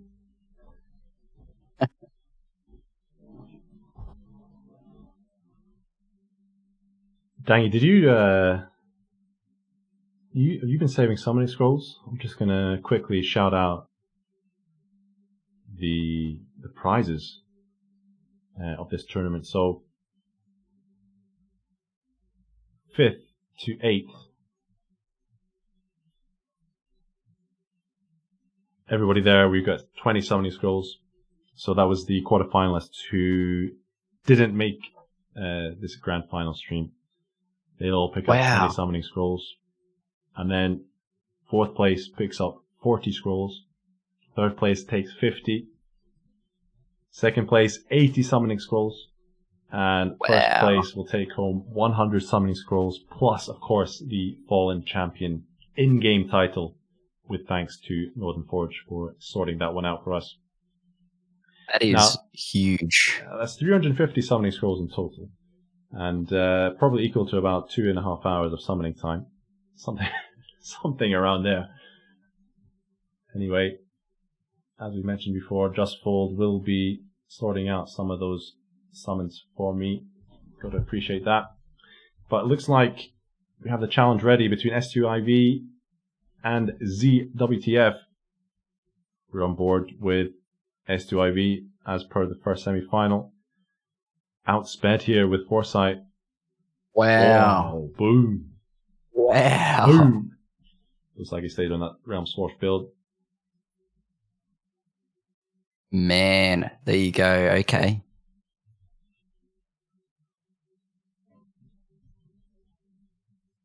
Okay, well. Okay, 4-pit. Yes, well, that's a great... that's good.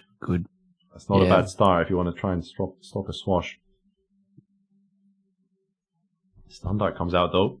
Tell you what, if S2IV is assassin, he's just been out assassin there with the standard. Okay, Mighty Mimic Pet. Cannot be stunned. A lesson learned, hey? Yeah, well, all he would need now. Transference 3, there's a victory.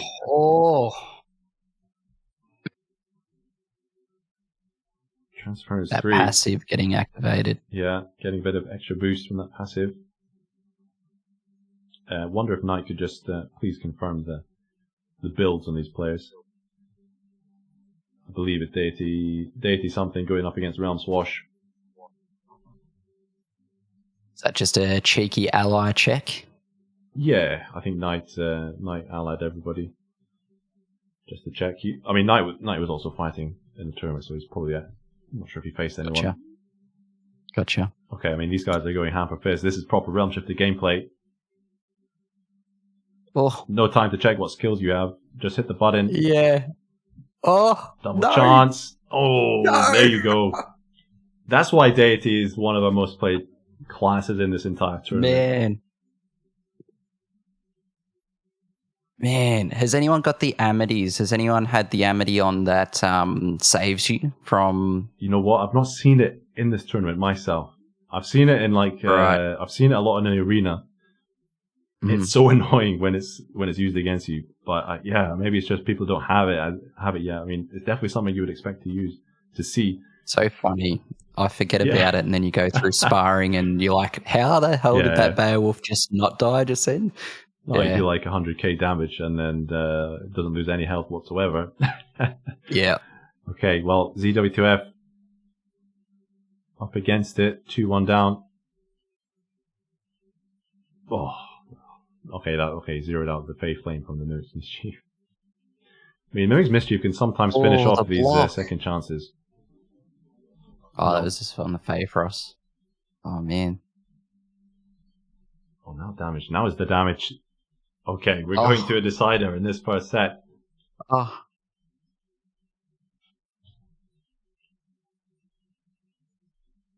I only predicted excitement. I am excited. Well, you called it, Danny. Got to give that to you. 4-bit comes out straight away. Countered with a stun dart, but it doesn't proc on the Deity this time. Wow. Oh. Realm strikes. Even with the 4-bit that's proc. Tough spot.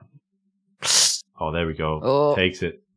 ZWTF. That's the first non-Deity set win in the entire stream. Well done. Must have the Asker boots on now or something. I want to stop that stream. Yeah, maybe. There you go. Yep. Yeah, S2IV, you know, if you're listening, mate, you are still streaming on the Discord, by the way. Yeah, there we go. You don't want to... Got some nice gear, but you don't want your opponent to see what you're wearing. Well, dang, you called it. You expected excitement. We had excitement in that first set. It was, yeah, it was back and forth, and in the end, ZW2F just managing to fight through the forbid proc. Double attack down, didn't matter at all. Damage comes out. Took him 2 hits, but somehow manages to finish off, and well, tell you what, Dangy, I'm gonna. Actually, no, it doesn't matter. We'll leave that till later on. Apologies. Okay. All good. Yeah, sometimes you just gotta go balls to the wall, pray for RNG, and bust out the realm strikes, bust out the sorted crits. I loved it, man. Like, yeah. That's awesome. That's how you need to play that, because the defense is going to get too high. You're not going to be able to do much later on in the fight, even if you buff up your offense. By then, if you're not getting through, it's not enough. So full offense straight away. Yeah. And wow.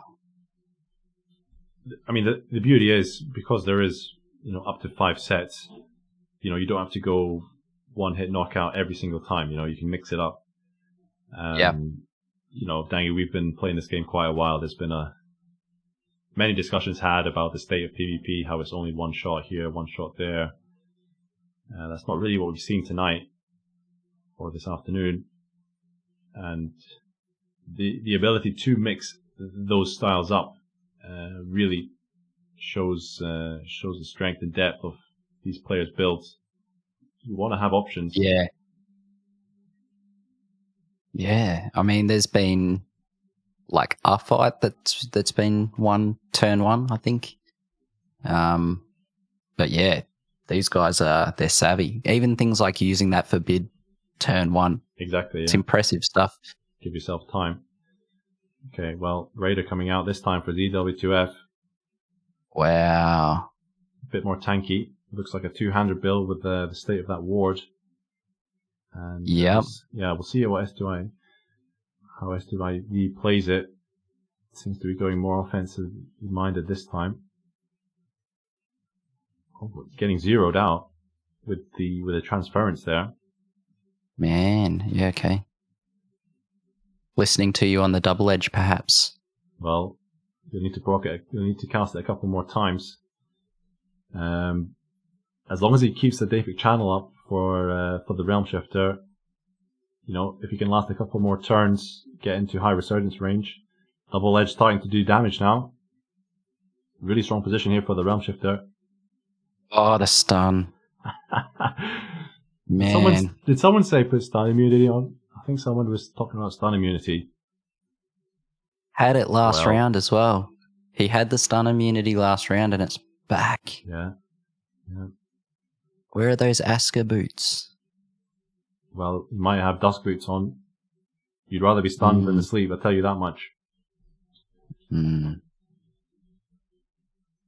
you're stunned, there's always a chance that you can attack. There's always a chance.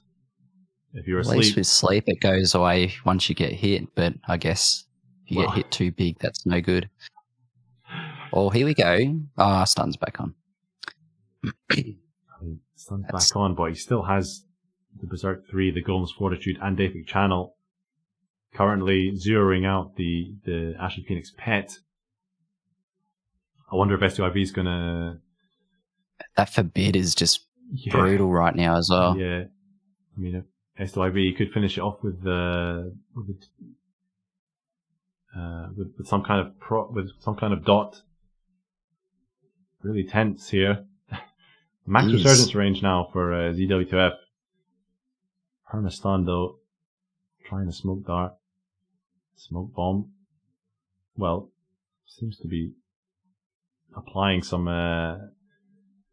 movement restrictions back on S2IV. Here we go. Positive status effects last 40% longer.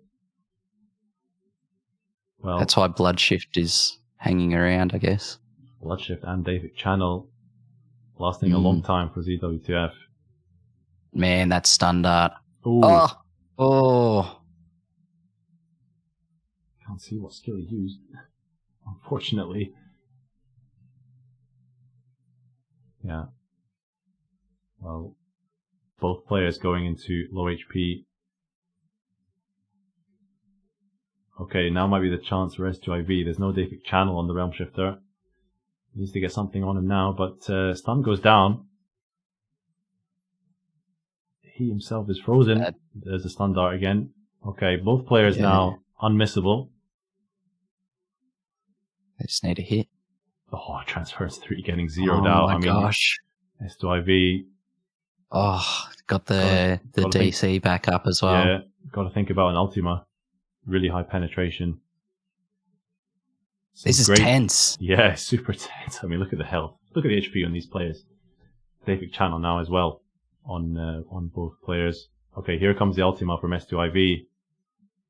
You would still get zeroed. Oh, zeroed. Wow, that forbid's still there, so I can't even attack really anyway, right? What else can ZWTF think about doing here? I mean, Ultima 2, the penetration going from Ultima 1 to Ultima 2, this, it's still significant.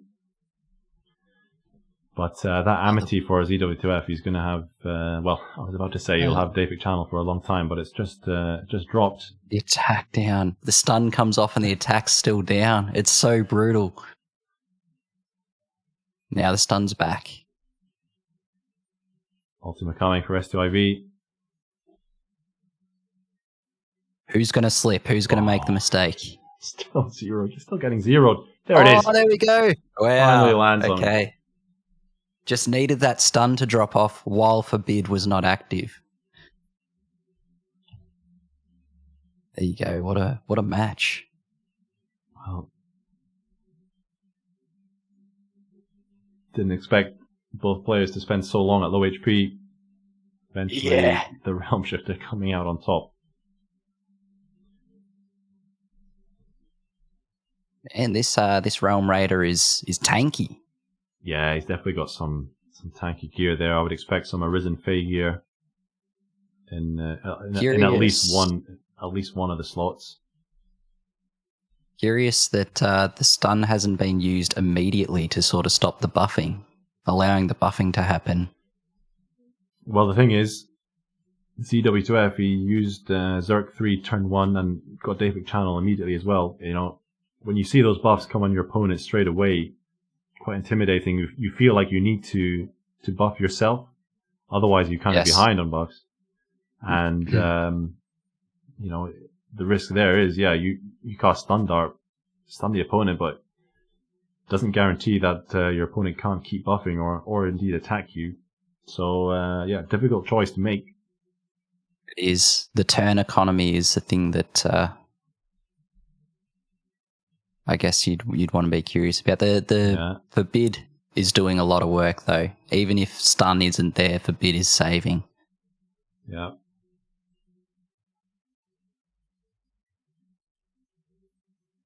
Now, did that Ultima miss, or was that zeroed out as well from DW2F? Didn't see. I read the chat at the wrong time. Right, yeah. They're just carrying on about how much resistance must be there to make an Ultima 2 zeroed out. Indeed.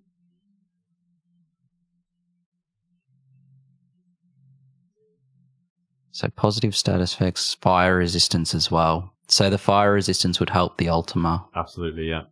Any of these amities with any kind of elemental resistance does reduce the damage from Ultima. That's actually a fantastic amity for super good, this scenario.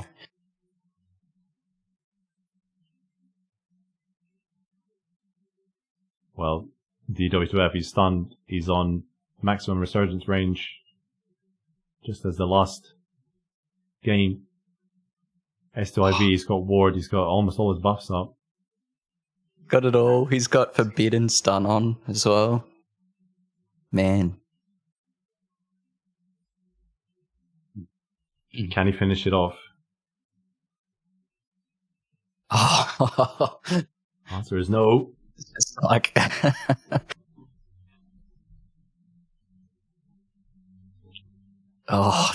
the stun must be infuriating. Yeah, absolutely. Forbid as well coming out as well. Mm-hmm. I mean, I wonder. Oof. Ashen Phoenix loses natural by proccing Blight on S2IV. It's gonna take it. Well, here comes the ultimate. Frozen as well now, though. DC drops. Oh, here we go. Well, it went through. Here we go. Still frozen. Okay, well. Stunned. Man, this could be the one, though. No. Well. No. S2IV's ultimate now is going to be supercharged. He needs to put something through to reclaim. Does it get through the Frozen? Just to gain parity in this second set. Currently 1 game down. No longer frozen. Couldn't move. No longer stunned. Here we go. Oh, stunned. Yeah, just keeping that perma-stun on. I mean, at the same time, ZWTF is running slowly out of mana as well. Deity. S2IV. Needs that attack button, that's all. Well, with all those buffs, does increase the attack button's penetration value. Oh, here we go. Second chance procs for S2IV. Oh. Wowee. Wonder if they've got miasma equipped, seeing that blight get through. There was the attack button, but it was zeroed out. Was it really? Yeah. My word. Okay. My gosh. Oh, he misses the Ultima. The stun just dropping just in time for the Realm Shifter. That surely would have been game for S2IV. There we go. But there's the attack button. The attack button does it. ZWTF eventually fighting through the stuns. This is going to be a long set without stun immunity. Still, give me half a second. I'm just going to turn off a light. I can hear you still. That's fine. I believe we're going to see more of the same. Here we go. Oh, yeah. Oh. My dog's just gone to sleep, so turning off the light for her. Always the thoughtful Mr. Dangy. Well, it's almost going to be lights out for S2IV. 2 sets, 2 games down in the second set. Lost the first set. He's always been in touching range. There it is. There it is. Wow.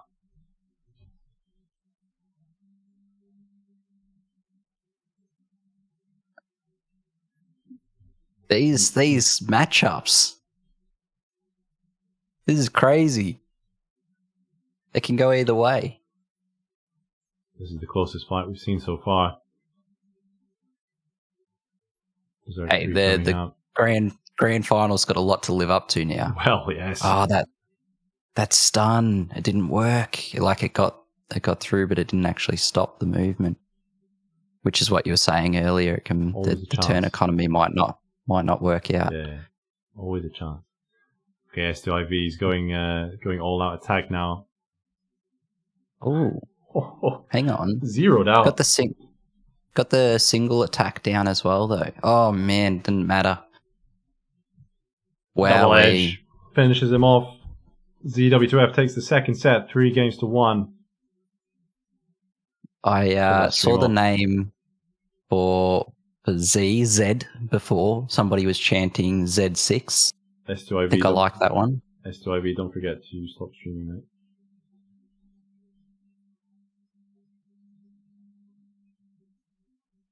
I do like seeing some adornments with foresight on them. It's curious. I would love to see exactly what gear people are using at the end of this. Yeah, what adornments they're using, weapons. We can see the weapons from the players that are sharing the screen, but we can't really see much else. Can't see anything from the opponent. but S2IV in a bit of bother. Z6WTF, Dangy, Realm Shifter, and the Ascendancy in this third place playoff. This is insane. This is so cool. Was there many Gilgamesh or Beowulf throughout the tournament, by the way? I can't honestly comment for Beowulf. However, we did have the prominent Baalinor, of course, probably the most famous Gilgamesh player now. After at least in the Discords anyway. Yeah, he made it through as the 8th seed, actually. So 8th place after the first few rounds. I believe he took 1 set off Ratakor, who was the number 1 seed. So in the quarterfinal match, I believe he took 1 set off Ratakor, but ended up losing that 3-1. I don't know what kind of ward numbers Baalinor is rocking these days, but a Divine Bastion from a Living Arch-Armor probably heals something somewhere in the region of 120,000 wards, at a minimum. And, if you're early on in the fight, you unbuff, that's a lot of health to eat through, a lot of ward to eat through. It's interesting. I don't know how well it would play in PvP, but I told you earlier that I've got action rate in my Labras. I've actually been using action rate in my Gilgamesh axe for Gilgamesh as well. And if you play with an Ort Knight Golem, especially now, it's really interesting because you can recover ward nearly every turn if you use at least 1 Freya's Charm and the full axe adorned up. You can put on an Amity that recovers ward every turn, and then you can also, once your ward gets below 50%, Mend Wall 3 kicks in. Yeah. Yeah. I mean, it's going flashbacks to the days when players casting Mend Wall 3 was instant cast. Now you have a pet instant casting it for you. The problem is, though, that the Gilgamesh, with that setup, won't penetrate anything. So even Spike Shield 3 is not going to, in this PvP tournament, would be quickly zeroed out. The attack, you just wouldn't get high enough using an Axe of Gilgamesh. But it's an interesting concept. Works super well for raids. You can actually now just Spike Shield all the way down to 50% and get half your ward back just like that. Yeah. So it's pretty cool. Yeah. Pretty smooth. Otherwise, I believe someone might have played some Gilga Swash. I did see some chat about that. Okay. And I believe Pooman did fight a Beowulf who wasn't sleep or forbid immune. Thanks, Pooman, for the information. Okay, I believe we're ready to go into the third set. ZWTF, 2-0 up. We'll see if S2IV can claw anything back in this third place playoff. Just waiting for the stream to start.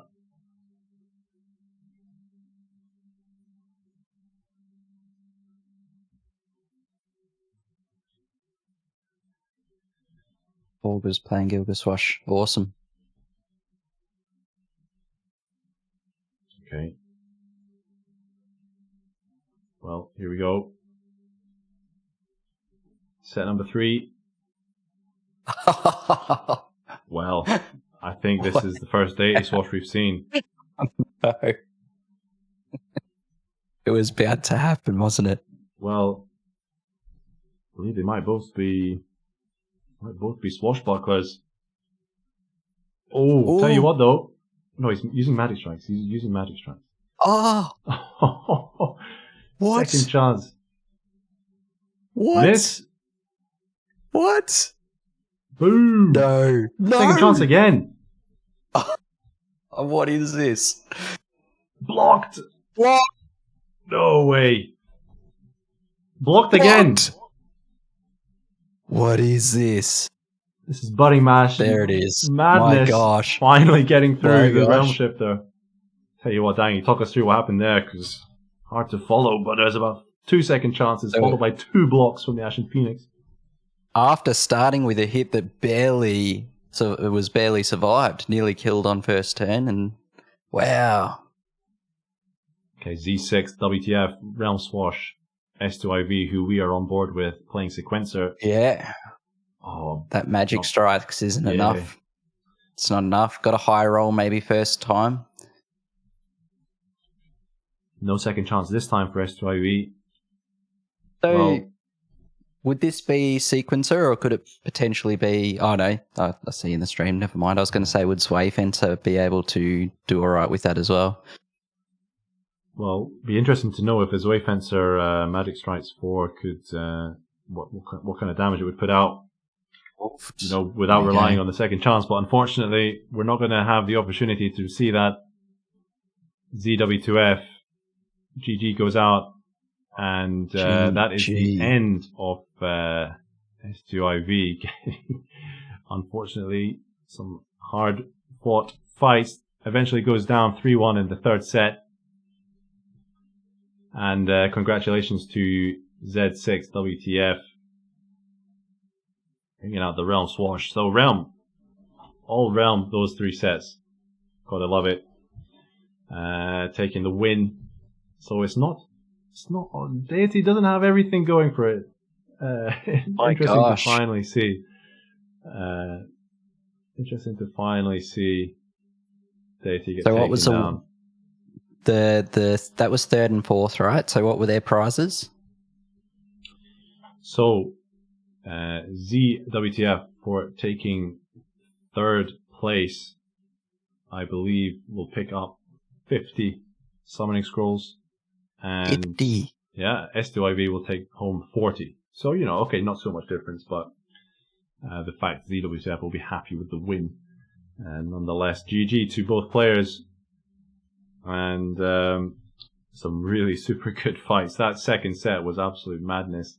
Tell you what, that third set, didn't know what was happening in the first couple of games. Yeah. I mean, RNG was on show for all to see. 2 second chances, 2 blocks. I mean, Ashen Phoenix, it says 3% block chance. This guy blocks 2 hits in a row, but still, unfortunately, gets the misses in and wasn't able to close out. And Z6 WTF, however you want to call him, that's a well-deserved win. If you want to make a few YouTube shorts out of this here video, I'd say that's got to be one of them, right? Just Absolutely. The second chance, block. Wow. The moment of the tournament so far for myself. Now, that series was amazing. That was exciting. Yeah. No sweeps. Yeah, well, shows how closely matched they were. On another day, S2IV would have surely taken a couple of sets, but that's the way the cookie crumbles, and that is the way second chance seems to work. Mystic Feather also playing into Z6WTF's favor in that crazy round. A couple of misses in a row, I think. Okay, so we are in the lead up to the grand final. 73 competitors down to the final 2. We will be watching Ratakor going up against JustFold. Ratakor, the number 1 seeded player in the whole tournament.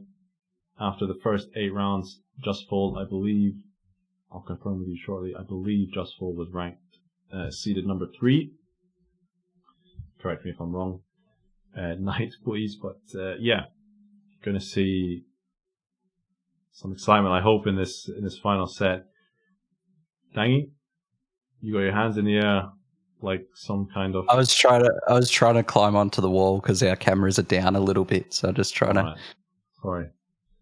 Hang on the wall there, mate. That was killer. I can't wait for this next round. These guys presumably are pretty close to ready to go, right? Because they've sat this whole round waiting.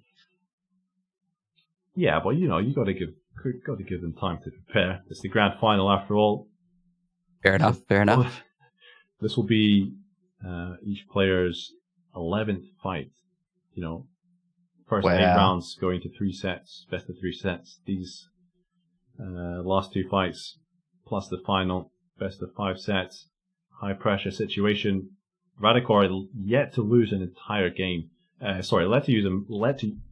to lose a match. There we go. I got there in the end. Right, bear with us a moment. I believe JustFold is we're going to be on board with JustFold again. French connection, internet connection, Mr. Ratakor, not quite up to scratch.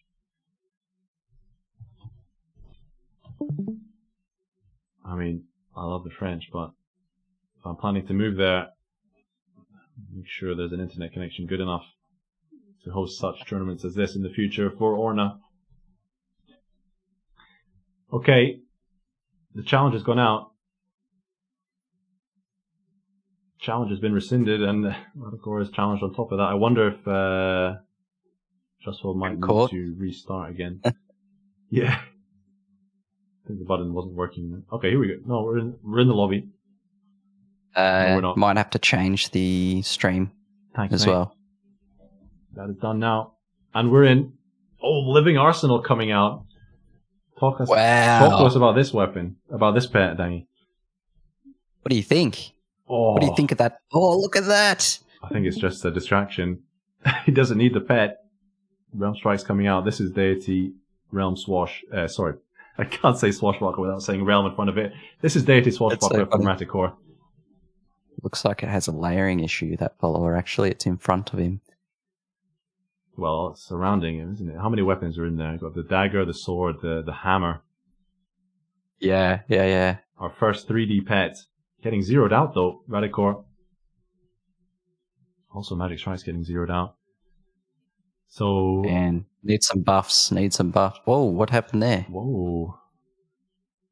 Didn't quite catch it on screen what happened, but, okay. Asmo Strike 3, Azure Phoenix 3. I'm unsure. Okay, I think Ratakor finished... I think Ratakor just used Asmo Strike and killed him. Oh, gotcha. Forget we are on board with JustFold here. Yeah, gotcha. Okay. Well, this is the power of Ratakor's Deity Swash. Wow, that is... Osmo Strike 3. He's High huge. Foresight. JustFold, what's he going to do? Wyvern Speed 2 coming out. Manages to get a Deific Channel proc from the pet. Bit of extra dexterity from Wyvern Speed 2. But that's not enough. I mean, Ratakor, the numbers aren't showing. I think potentially that might be a connection issue, but Ratakor used Osmo Strike 3 with a crit, and that finishes JustFold off. It's a restart to see if that'll help. Restart. I mean, it would be nice to see exactly how much damage he's doing. But nonetheless, Ratakor has taken the first 2 games here. Immediately Curious about what the gear is, because the followers not being insignificant either. The followers, didn't it get a bit of damage in the first round? Potentially. I mean, I can almost guarantee you that he's using your favorite weapon. Arisen Labris with the Trebellion Charms. I mean, that's my guess. I mean, that's what the damage is looking like. But there's the Osmo Strike 3. There's the Osmo Strike 3. It's full of ferocious, I guess, and just Absolutely. I mean, there's so many. Doesn't it have some crit on it as well? No, crit. Gandring does, but the Labris does not. But it's got a bunch of slots, right? So you're going to get your crit really high just you ferocious alone. So my gosh, that thing is 14 at Godforge. So assuming that Ratakor's got full ferocious in that thing. I mean, this is the build that he's steamrolled the tournament with so far. I'm just really interested to know how much foresight he's got, because that's what's giving him the edge, getting that Realm Strikes in, or that Osmo Strike 3 in before your opponent can do anything. Remember, he's using that 40% crit effectiveness Amity as well, which is adding so much damage, Yeah, gotcha. Okay, it's the Amity. I was thinking, like, you're saying that this thing with the Labris, I'm like, I've played with that Labris on Swash, and I'm like, how is he doing that? The Amity would help a lot. Yeah. This Amity is, I think it's number 1, and it should be number 1 on a lot of people's wish lists, because, the amount of crit coming into the game over the last, number of events, it's quite readily available now. You just have to wait till a ferocious Ceres event and pop those scrolls, get those eyes. But crit, it's available in a number of other places. So it's, this is like adding almost 40% extra damage, Dangy. I mean, I've got one that's 25% crit effectiveness, and I'm using it on everything. And really, you don't expect how much extra damage you're going to do, and then you do that extra damage, and man, it feels so good. It feels amazing. That's insane. So I wonder what the ideal coupling, because you can get multiple traits, is. Yeah. And now with the Deity, you can get the weapon proficiency amities. So getting an axe as one would boost you even further. Get a basic attack stronger with the crit. That would be insane as well. I guess you don't have the inbuilt crit chance that some of those skills do, though. So, yeah, I mean, you're probably not lasting fights. Well, you're aiming not to have fights last long enough to need the attack button. But in other scenarios, maybe endless, that can be still super useful. And for raiding as well, if you haven't equipped all the raiding, you'd love to pair this with your faction element. For example, I mean that would be the absolute dream. Okay. Well, looks like we're gonna head into the second set. JustFold, getting kind of steamrolled in that first set. Let's see if you can have an answer to this to Ratakor. Now, the question really you got to ask yourself: is Ratakor going to stay as Deity Swash, or is he going to try something different? We saw him in the semi-final. Oh, there he is, Mammon Acolyte, the new pet. Let's see. So JustFold sticking with Deity he's Raider. got the defenses though, right? Yeah. So that's not going to do enough, right? Well. Yeah. Wow. Big damage. Wow. Big damage. Wow. Okay, so JustFold there proc the Berserk 3. He got a really important Deific channel as well from the pet. Gave him just enough to mitigate Ratakor's damage. This is great. Ratakor trying something crazy in the finals, right? Like, I imagine that Mammon's Acolyte hasn't been used throughout the tournament. Well, no, because the tournament, everybody played. All fights until today were completed before this pet was introduced. So, Realm Strike's coming out. Wow. Straight off the bat. There we go. What is this build? According to Knight, Deity is Ratakor story is still on Realm Deity Swash. There you go. So, for the Mammon Acolyte pet, because it has Summon Dead 3, it still uses the same charging mechanics as the previous Summon Dead skills, right? So you still have to kill a lot of monsters to get this thing fully charged, right? Yes. Okay. Yes. So it's the first play in that sort of space of charge skills. So, we talked about it with things like Dragon Vengeance and stuff as well. Ooh. Oh. I mean, JustFold, you might pay for that. Look at this. Ratakor's Osmo Strike 3, not quite enough. JustFold manages to finish him off. This is great. What a round. The back and forth of high cannon, like high damage cannons here. I'd love to see someone try Beowulf with the Mammon Acolyte just to see a massive Summon Dead 3. But yeah, exactly. Okay, so that Ward of Ortonite from Ratakor, I think he's kind of given up the ghost on that round because didn't really do anything for him. JustFold taking advantage. Realm Strikes finishes that round in style, taking that 3 games to 1. That's a great comeback from the first set for JustFold. So Ted in the chat has asked whether that Mammon pet needed more charge. There could be that. There's a couple of things, so like there might not be any follower stats increase gear being worn. I would imagine not on a Realm Swash. So Mammon Acolyte would do best with Deity Swash, was it? Mammon Acolyte would do best with a Beowulf, Tamer, all the pet stat boosting stuff combo.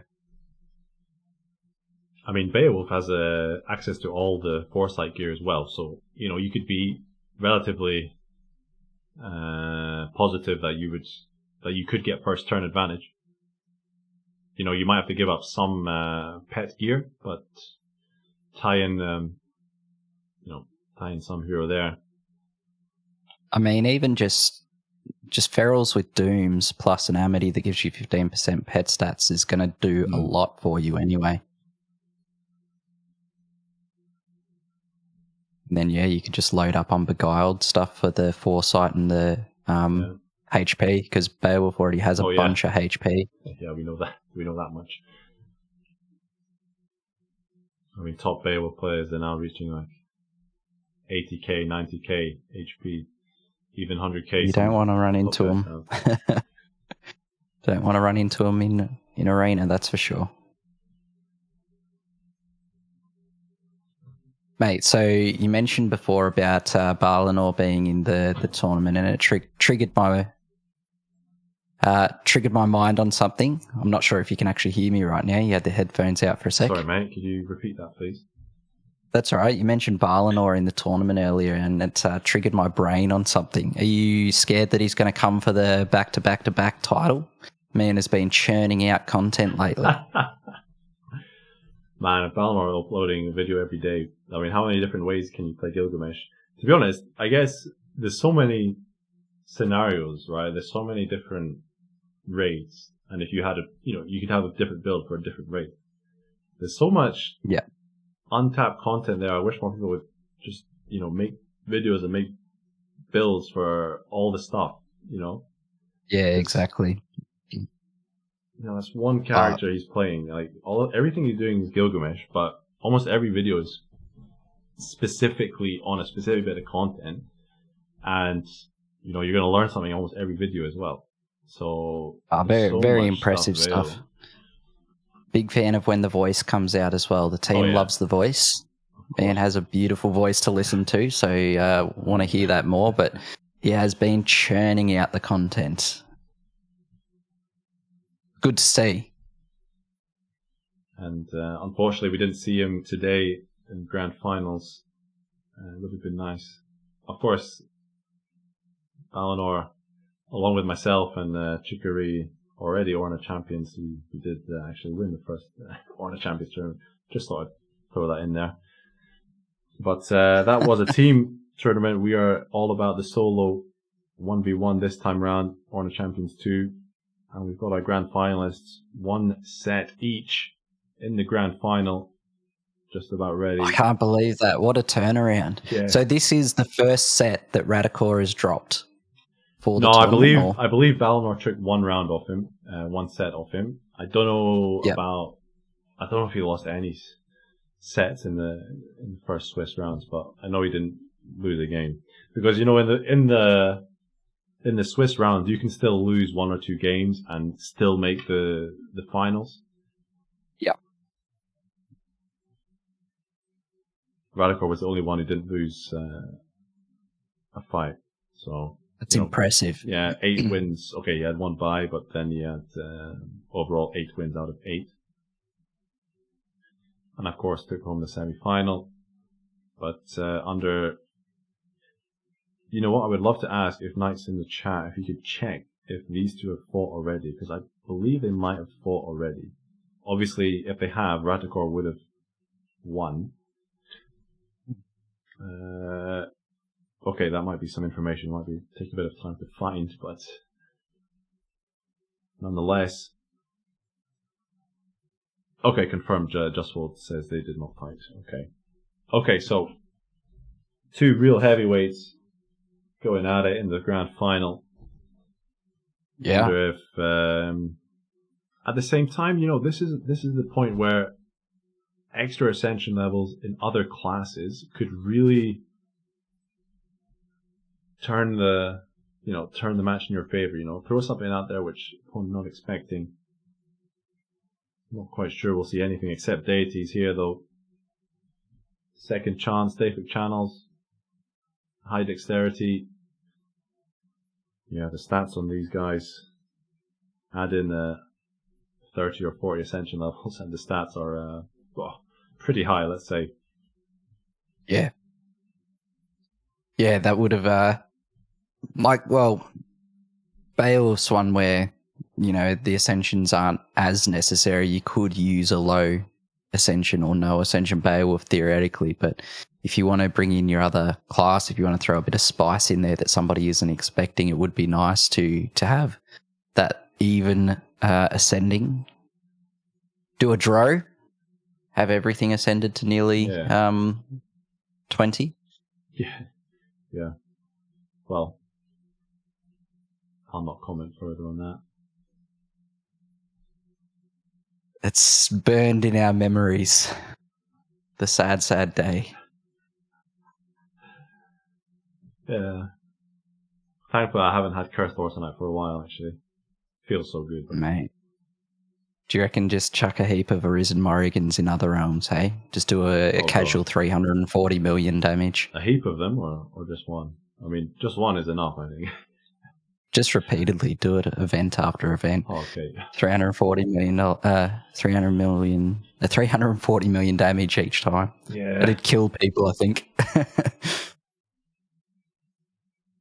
I mean,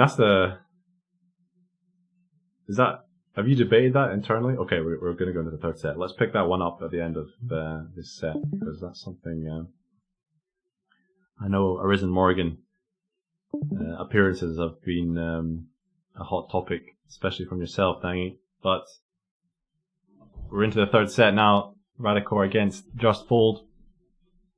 JustFold seems to be taking the foresight advantage, along with Great Cockatrice. I know there's someone in chat who will love that. I like that one. Deity Assassin going up against Deity Assassin. Wow, well that is rather interesting. You would suggest is a great combo on the Amity. Which one is that? Sorry, is that the crit effectiveness one? Crit effectiveness, and it recovers 4% of missing mana per turn, so it still allows the mana to get lower. And then you start recovering more as your mana's low, which is fantastic for passive. Great for a long fight. Well, Ratakor with sleep immunity, JustFold without stun immunity. Oh, Ratakor doesn't have blight immunity though, so there's no briny pendant there. Ratakor testing the sleep immunity of JustFold, finds out he is sleep immune. So some feelers going out from both players early doors in this set. Just want to check exactly which immunities are available or not on the opponent. Wow. When will we see that petrification come out from Great Cockatrice? Cannot be paralyzed. JustFold probably has some kind of, basic element immunity. That maybe a suggestion there, but anyway, you can see the skill loadout. JustFold. Longest stunned. Here we go. What's going to happen? Well, he's gone for Gunner, so he's obviously stunned praying. Again straight away. Yeah, well, he's stunned against Blight at the moment. Ashen Pigeon doing some Lucis Naturae damage against JustFold. Bang. There it is. There we go. Great Cockatrice. Welcome to the tournament. No Avalon Crown for Ratakor. You wouldn't expect it on an assassin build. Now, in a bit of trouble now. We'll see if JustFold, how he's going to chip away no Ratakor's longer petrified already. Look at that. Oh, yeah, 2 turns, something like 2 turns. Wow, that's crazy. There. It looks like the stun lasted longer than the petrify. Yeah. What are the chances of that? I mean, I tell you what else JustFold has is a lot of health. 20 HP up, 20k HP up on Ratakor at the moment. Okay, Ratakor managing to get Golem's Fortitude up. So this could be Battle of the Dots. Oofed. Here we Refuge. Go. I mean, yeah. Oh, JustFold. This is interesting. I think he's checking for immunities from previous rounds in the fight. Would love if JustFold could actually show us his Amity as well, if he's listening, because it's pretty awesome. It's a pro move. Yeah. Here we go. Refuge and Adversity. Check this one out, Danny. Let me know what you think. recover 3% ward, 10% chance Look to at be that second protected. thing. Oh, okay. This is not what he had when I fought him, but interesting nonetheless. So there is a chance getting saved. That's interesting. I tell you what, you should have seen the ammo he had when he fought me, because it was ornate and it was almost all pretty good. Anyway, back to the fight at hand. You know what? The difference might be in this fight is the Ashen Phoenix pet from Ratakor casting Lucis Naturae against JustFold with Gate of Gunner up. Going to be taking damage each time. Drain 3 coming out from Ratakor as well. So chipping away at JustFold. I haven't seen much offense coming out. Getting buffed up here. From JustFold at the moment. Osmo Strike. Okay, there's the petrification. Oh JustFold gosh, really needed that. Oh, Ember Seal. Did the Amity save him? What happened there? I think he took damage. Well, trying to reduce exploit. There's a tier 3 skill coming out, reducing the defense of Ratakor. Oofed. Gotta watch that poison proc on JustFold. Yeah.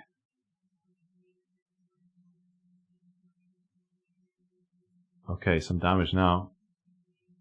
Not the attack much, button. hey? I mean, how much HP is this poison going to do each round? I think it's only 2%.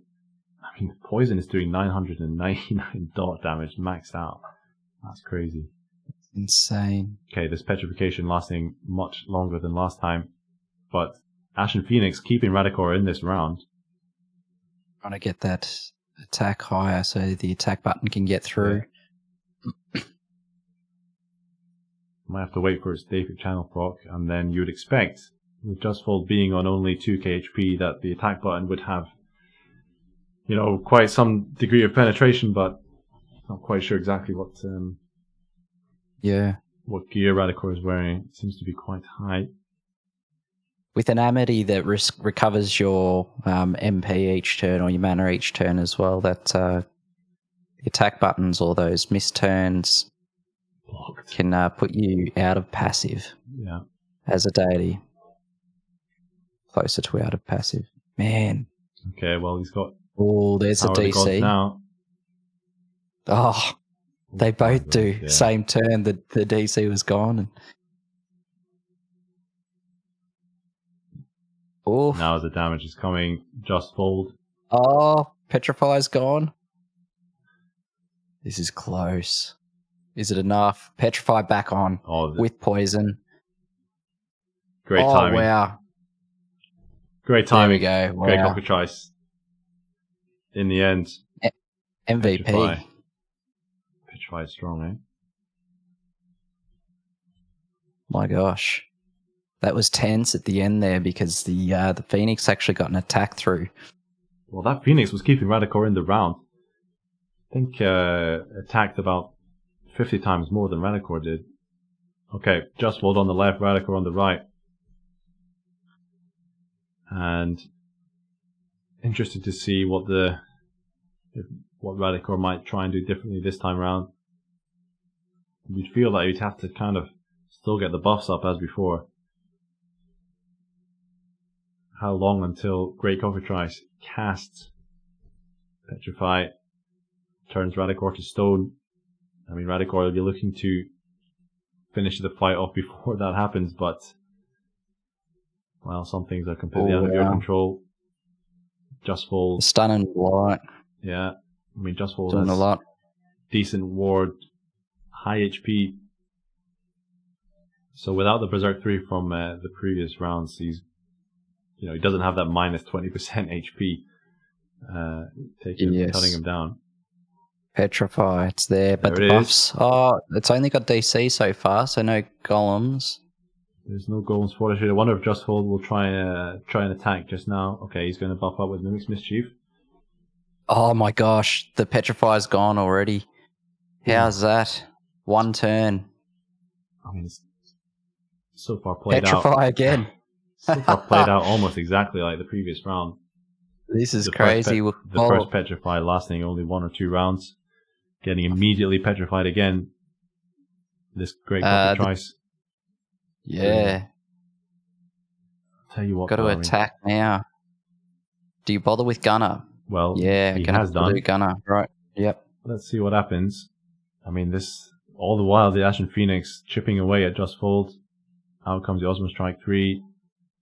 17k damage with a crit. 11k this time. Well, a couple more rounds. If the poison stays on Ratakor, that's going to be GG for this round, I think. There we go. 0. This will be it. There it is. There you go. Wow. JustFold. JustFold. Taking it to Ratakor. This is great stuff. Lost the first set. Now in a very strong position to take a 2-1 advantage. Well, I mean, the great cockatrice is doing a great job for JustFold. Arguably, Ratakor might have been better off with his Swash build if he did have an Avalon Crown on. I mean, there's the Petrified now, straight away. Yeah. Other sources of petrification immunity, well, you're looking at the Polished Aegis, tier 10. I think I would probably suggest a lot of people have one leveled up, but the actual number of times you use it, I don't know. I've got one Demon Force dying. I don't think I've ever used it. Don't know about you. Yeah. No, it's just that or Stone Pendant, right?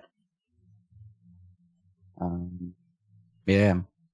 Petrify, it's always Avalon Crown. Yeah, I mean, Avalon Crown, it does so many things so well. Cockatrice male, I guess. Yeah. Anyway. Yeah. I mean, yeah, if you're feeling spicy, Cockatrice male. Yeah. Hey, I mean, it's a great piece at tier 8, I tell you that. There we go. There's a set. That's a great set. 3 fights to 0. JustFold, that supreme gameplay, really, coming out with a Deity Assassin build. After losing the first set 3-0, he's really put himself in a strong position in this final. Crazy. Thanks, Pooh and Tet. The Aegis Shield was the one that Shab was talking about at the start.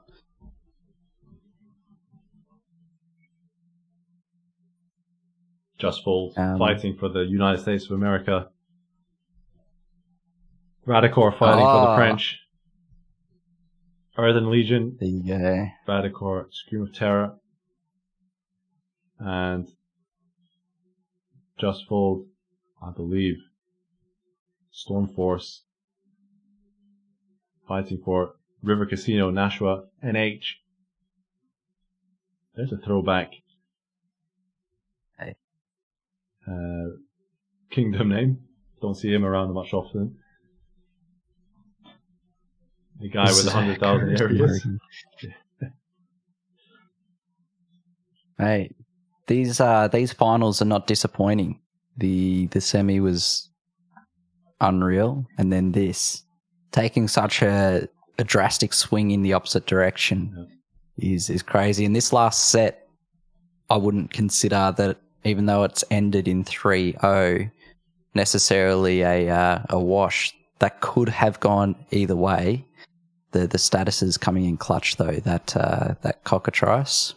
I mean, that MVP. first, I would say, the first fight of that round, Ratakor probably the closest he had to winning out of the 3 we saw.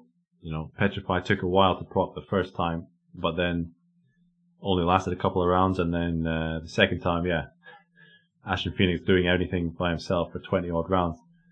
Really put Ratakor in a world of stony pain. Back to the Berserker Arisen Morrigan Other Realms discussion then from Pooman. I'm not sure Berserk was mentioned, Dangy, but Arisen Morrigan for sure.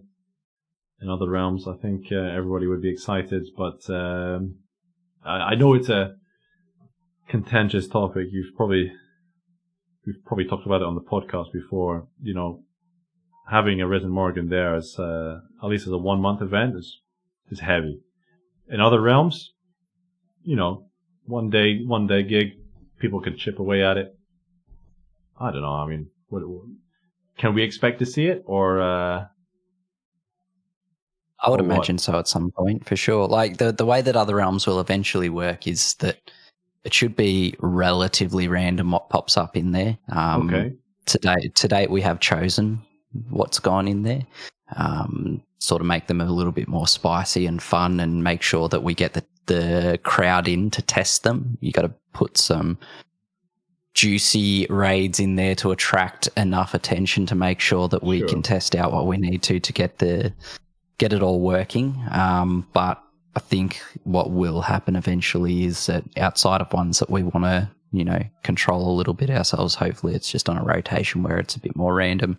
So I'd imagine that it'll pop up at some point. And I think if it's not already there in the codex, there's going to be a tick next to raids that'll say whether they can be. It's already there on the codex. Yeah. So whether it's another realms raid or whether it's just a kingdom raid or an event raid, for example. Yeah. Okay. So I would imagine at some point, Arisen Morrigan, or I guess the Morrigan Sisters as an event in general, having it as a month long isn't something that will happen again. And I think we've already said that in various forums. I think we've said it on Reddit, said it on Discord. I definitely have said it a couple of times on Discord, and I said it on the podcast, I think, a bit back, but it won't come back as a full month. That doesn't mean that it doesn't come back as a shorter event. We've been having these 10-day events. It could come back as one of those at some point. I imagine it definitely will. It has once before, right? Yeah, that's what I was going to say. I was pretty sure it came back already as a 10-day thing. Yeah. So that'll happen, I think, again, to try and spread it out. But the Morrigan event, because the Sisters of Morrigan event, because the gear is so good, it causes a lot of player burnout. That's the big risk with it. Is that people go too hard and they get burned out. It's the month following Arisen Morrigan is when disengagement hits its trough. It's not at a peak at all. It's when people are a little bit checked out. So you don't want that to happen. That's not healthy for the game long term. So what's good though is that the void of the chase has been filled pretty well, I think, by new content getting added at a much higher rate than it used to over the first couple of years that we played the game. You would wait months for a new thing. Now there seems to be nearly every month something extra spicy added in, except for those, odd months where there's a larger project being worked on. So, you might see 1 to 2 repeat months, and we try to line those up with the months that people really enjoy anyway. So, we had the Baalinor event, which I forget the name of. The Heroes of Avalon, thank you. And the current event that we're in right now with Surtur and Hell, a very popular event. So it's a great time to allow those events to take place and work on some new big things for future, which allows us to do things like the August event. If you don't have the time to put away to focus on those events, that's where, people won't get new stuff ever if we're working on minor things all the time. So try to space it out well. But the Arisen Morrigan stuff, the Morrigan Sisters, should be around more frequently throughout the year is basically the answer. She's already in the World Raid pool, and we'll try and get the events in there. And she should show up in other realms, I would think. I can't think of a real reason that it'd be excluded from that.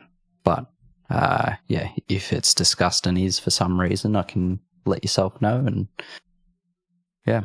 No, cool. I mean, it's not going to be in other realms every other week, It's, there's a lot of tier 10 raids to get shared around there. So, okay, I mean, what about the other question then?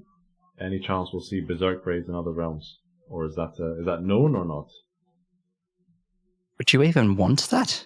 I wouldn't. I mean, how many kingdoms spawn Berserk raids? I mean, how many massacres? That's what I'm thinking. Yeah. So we want to do 30 times the normal raids damage for 10 times rewards, and like that seems brutal.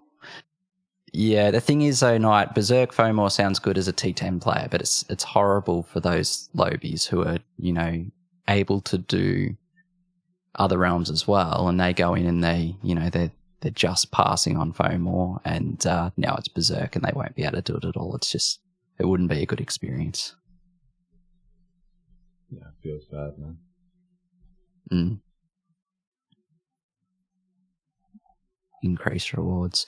The thing with the Berserk thing as well, and cut me off the second that the guys are ready, Shab, because I'm not really looking necessarily when the thing with increasing rewards to match the Berserk raid is we actually find that there was already a bunch of people who were really stressed out about the amount of time they have to commit to this event. You know, like another Realms event, what people see when they jump in, and imagine you're at tier 10, right? So we're talking about the players who can see all these raids that they can do damage to, and then they have to work out how much damage. It's 10 times a normal raid cat.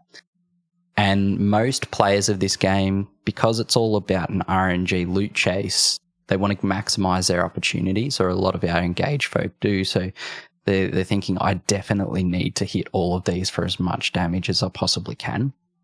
And that was stressful to some people. You know, I don't have much time. There's only one day to do it. Like, I'm going to miss out. And FOMO is cool for motivation sometimes, but also it can be really dangerous to play with too much because it can actually really check out a lot of your players. So you got to balance that really well. I think that Berserk sounds fun conceptually until you see it go live, and I can guarantee that there'll be people who will say, how do you expect me to do this? And the answer of, I don't expect you to do it, it's just there for fun, isn't actually an answer that gets accepted. You know, you never have to do anything in this game, but players are very convinced that they have to do maximum damage and stuff. So yeah, bit of a tricky one, that one. But yeah, like you've identified yourself, why not go make Berserk Kingdom raids if you want to torture yourself? Here's something I don't think I've shown anybody. Dang, show me what you reckon of this. Hey, that's brilliant. That is brilliant. So how did you even do that? Did you have to print out a thing and then, I don't even get it. So is that crochet or knitting? I don't know the difference between the two, really. Macrame, right. That's so cool. Can you guess? Can you tell what it is yet? Yeah. Yeah. Awesome. Let me know what you reckon. Sponsored by Shirley Lachey's Textiles. Yeah. No, we just got the sprite, and obviously sprites are like one square, right? So relatively easy to kind of. Yeah, I'm really impressed. I actually want that. Who did you do that, or? So my wonderful girlfriend has done this one. That's brilliant. And it hangs on my wall, and it gets me through the workday when I'm working from home, because I just look up there, see the sprite. So, mate, I was actually thinking about this. I was really curious because I've got getting this space built has taken a while. And I'm getting close, but not quite there. I mean, like, I'm looking at a tin panel right now. There's meant to be a window here, but it's just tin. I've got a massive wall here that's just blank, and then space above a television and underneath, and I want to fill that out with some sort of Orna artwork. So I do want to reach out to community members at some point to see who does any sort of Orna artwork. It would be awesome to fill this space. The Southern Forge out in a bit of Orna stuff. But that looks awesome, man. That's so cool. Yeah, it's awesome. I mean, it's a perfect little size as well. I mean, it's solid as well. It's like pretty thick. Right. Yeah. So actually, one of the cats likes to get at it, but still in kind of solid. I absolutely love that. That's so good. So good. That's the only piece of decoration I've got. in the Right. Well, that's my favorite one. Speaking of the devil, here is Mr. Toast himself. Waiting on this fourth set, expecting some build changes to come out. Ratakor and JustFold.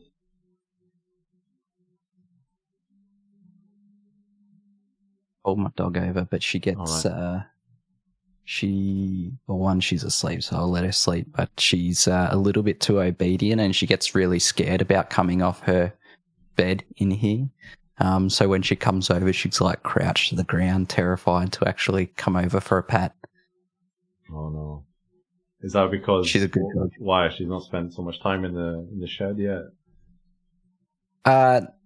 She spent a little bit there. So it's the guts of winter here, which means it's raining and it's cold. And this is quite legitimately, there's a tiny footpath, but I'm sitting on grass essentially out the door. So this on concrete slab with floorboards, whatever, but the door outside goes to grass. So if the dog walks in here, it's just mud through the place. So border collie, super obedient dog, just had to teach her at the start, this is where you sit and you go down. And if you get off this thing, you're outside. So just doing that for a while so that she doesn't muddy up the whole shed and I have to clean it. And then she'll get to walk around and investigate a little bit more once she's used to it. But she should be an outside dog. It's just so cold and wet out there that I let her come in. Get her a wee jacket. Right, well... Yeah. Well, Danny's chilling in the Southern Forge. I believe we're just about ready for this fourth set of the grand final of Orna Champions 2. JustFold leading 2-1. 1 set away from a potential victory. Ratakor, really, there's no choice now. He needs to win the next 2 sets. And based on what we've seen so far, it really could go either way. We're on board again with JustFold. Doing it for Stormforce. Ratakor has all the Earthen Legion dirty boys rooting for him. I suspect, unless they're maybe friends of JustFold or based in NA. Anyway, just get a reset from the app. I think it's the first time at least Ratakor has been losing a fight in the whole tournament, I would say. I think he normally comes out, Deity Swash, round 1, goes bang bang, takes the win, see you later, au revoir. Oh, there's Toast there actually. Okay. Show this. Well, actually I can't show because we're showing the screen. Toast is actually on the bicycle behind me. Oh, really? Causing all manner of mischief. But we're in the lobby with JustFold.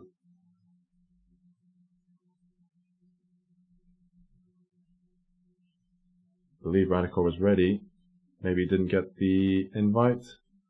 Or maybe... The internet, hey? French internet. Exactly, yeah. I'll have an update for you shortly. Well, we're in. We're in. Okay. JustFold with a sprite change. Okay, Deity Cataphract. Coming out, I think, from... Ratakor. I didn't catch what JustFold was, unfortunately. Well, Deity Raider, there's Berserk 3. Okay, so we got 2 deities. JustFold on the left, running as Raider spec. Ratakor on the right, running as Cataphract. 2 Ashen Phoenixes. Should suspect this will be a long, drawn-out buffing set, and already you would suggest Ratakor ahead in that regard with Golden's Fortitude, Barrier 2, and Deific Channel up already. Looks like he'll be utilizing magic, much like the semi-final, I reckon. And there indeed is Transference 3 coming out from Ratakor. So 18k damage. Tell you what, JustFold with without the well, with the Raider Spec, this is a bunch of health, remember. So we'll see how that plays out. No buffs going out except... Okay, now he gets Deific Channel up, JustFold, so a bit more comfortable. Trying to get the exploit out. It's going to be tense.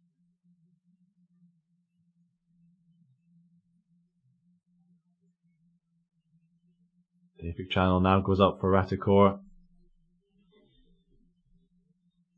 What's Ratakor going to hit with here? The Transference 3 previously did a couple 18k damage. I suspect the Ultima, if I was JustFold to come out. Going for Transference 3 again. Miss. Yeah, miss. Okay. This feels tense, doesn't it? This feels really tense. My gosh, yeah. Oh, Gunner coming out from JustFold. Well, we'll see That's interesting. Yeah, well, we'll see what Ratakor does about that. Any hit's going to do a lot of damage now, though, right? Oof. Oh. Zeroed. Omnistrike yeah, zeroed. There we go. Yeah. I feel like JustFold went for the jugular, casting Gunner, exposing himself to the magic damage coming out from Ratakor. And Transference 3 finishes him off. Gunner was an interesting choice there. Yeah, I'm not sure exactly why he chose to use Gunner. You'd feel up until that point it was fairly evenly matched that round and could potentially have gone either way, but when you cast Gunner going up against a magic dealing character, well, either fight's going to end quickly, either you're going to kill them or they're going to kill you. And unfortunately for JustFold, went against him. That many buffs, you'd nearly think it'd be better to just wait it out and wait till the defense starts lowering over time, keep trying. The mana's there. It's not like mana was an issue. Yeah.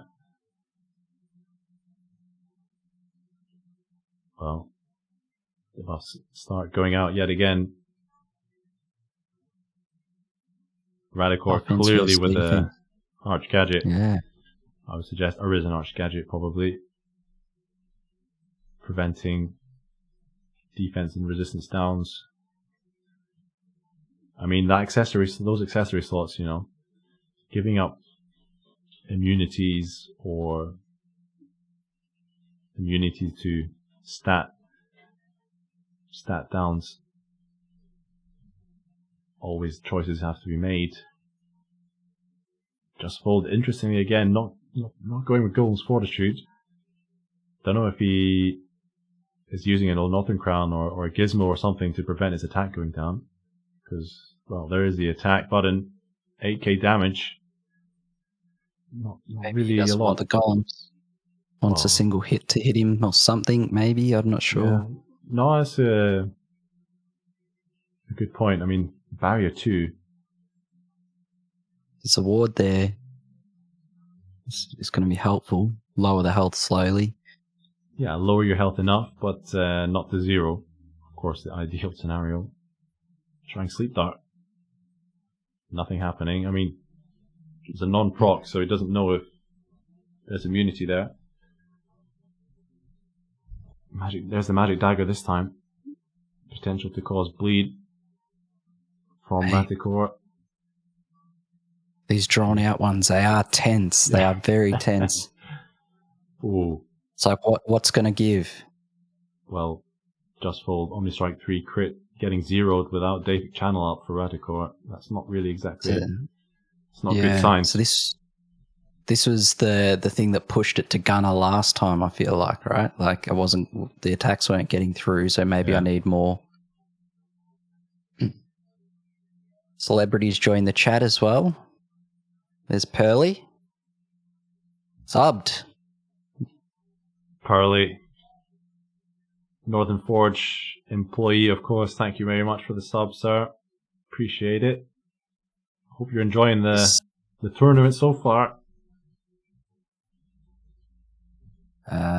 This ward is kind of coming in clutch for both of them. Well, okay, now damage is coming. Transference 3. I mean, it's not enough though. What do you do at this point? You know, do you try and recover wards? I mean, that's the beauty of Transference 3 that Ratakor has. Those, you know, high pen magic, but also recovers his ward for him at the same time. JustFold doesn't have the similar option playing melee. Ward of Light paired with Bloodshift would be a nice scenario, but yeah. I think I'm on the side. I'd much prefer to be in Ratakor's position right now. Yeah, like Ratakor's 2 bars, the red and the purple bar, are pretty daunting right now with all those buffs. Even getting into passive, the damage isn't going to be high enough to do, it's a long way to much. go. All it's going to do is make Ratakor stronger. Oh, you got to hit him. Yeah. No DC now as well. Yep. Oh. Well, second chance, but he has to go Osmo Strike, and it gets zeroed. Deity with any Berserk. Well, you have no high tenacity. The one thing that Deity doesn't have, and in the end, Osmo Strike not doing enough damage to reclaim any health. Ratakor going 2 games up to 0 in this 4th set.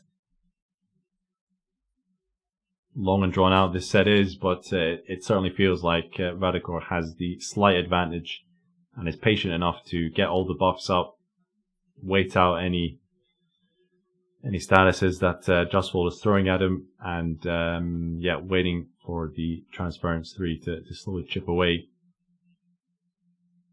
Now, JustFold normally... Yeah, go. I was just going to say, JustFold normally uses Berserk 3 straight off the bat. Starts getting the health ticking. And there it is, same again this time. Once that goes, you know, if you're not recovering health in other ways, you know, it's a ticking time bomb. You're going to die eventually. Knowing how this has played out for those first 2 fights, I'm not even sure when you know what JustFold has utility-wise, how do you even combat this? This is something that's challenging to deal with. You're not going to do enough damage turn 1. That health is so high. Yeah, look at all the buffs. Ratakor. Yeah. Everything up. I mean, JustFold, he has a turn advantage, but it just feels like somehow it's missing out. You forget the power of Berserk 3, I guess. Double up for everything. Yeah. That Order Fortnite is clutch.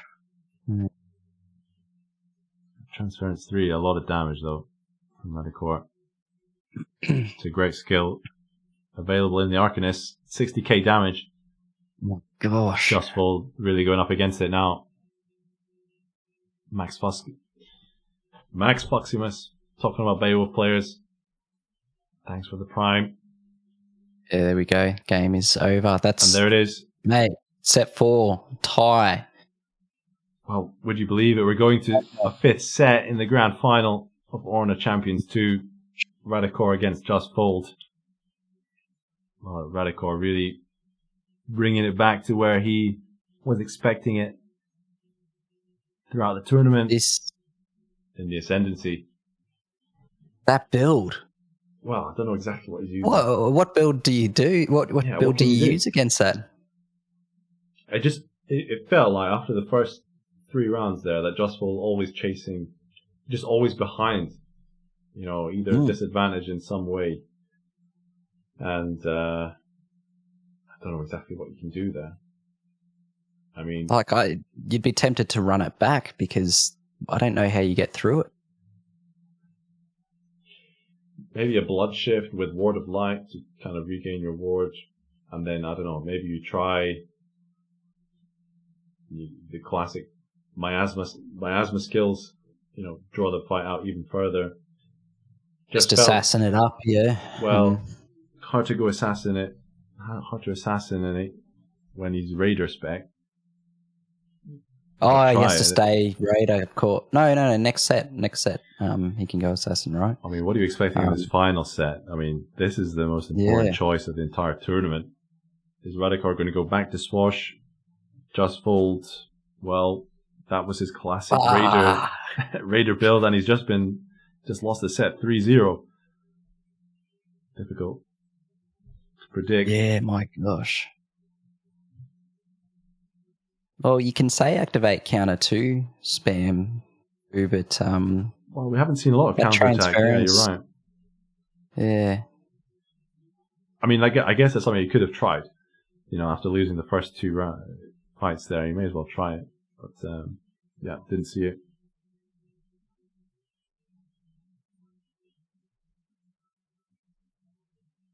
Yeah. I bet Fox wishes this tournament was on now that Mammon Acolyte is here. Hopefully we'll see. Hopefully we expect to see lots of Mammon Acolytes in the next one.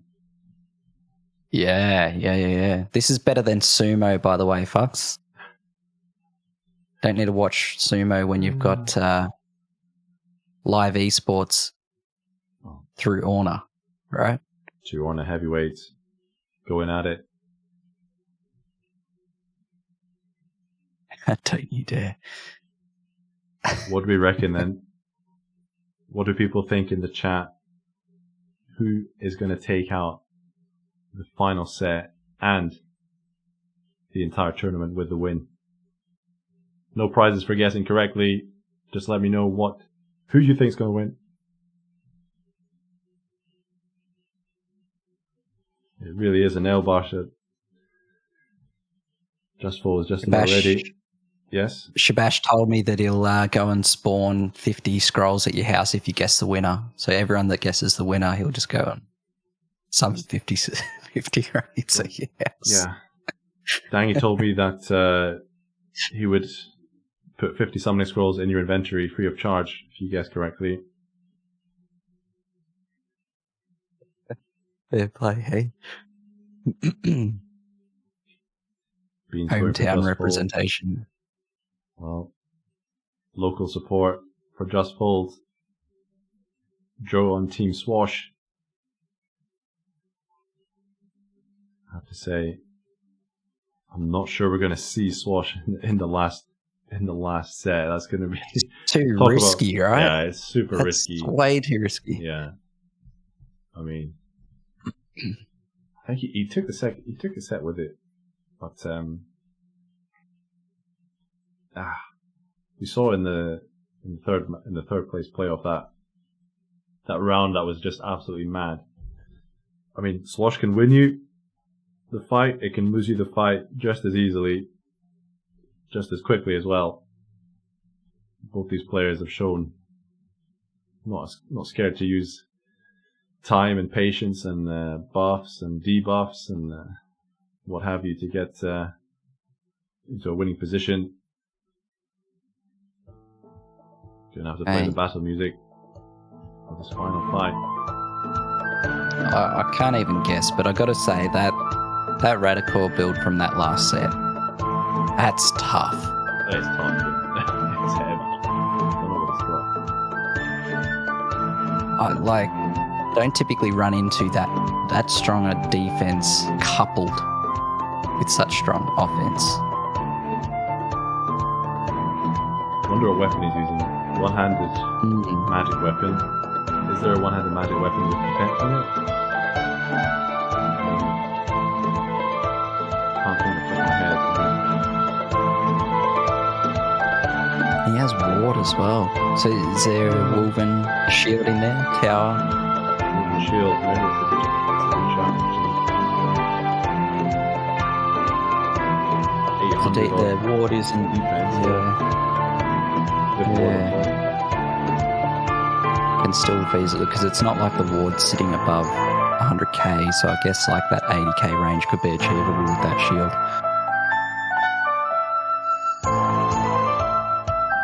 I finally got my enough prayer souls to Demon Forge my tier 10 bone shield.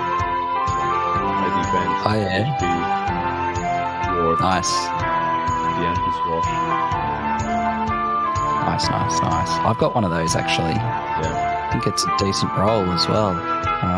But Mate, Greater Souls are not easy to come by, and I have so many things that I've been upgrading with Greater Souls.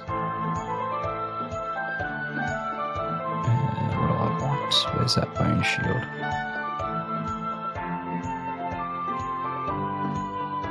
Not be in my keep.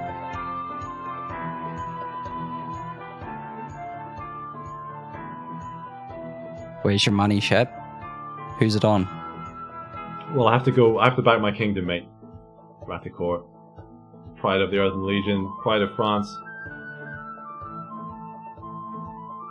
There you go. For sake of diversity, I'm backing JustFold.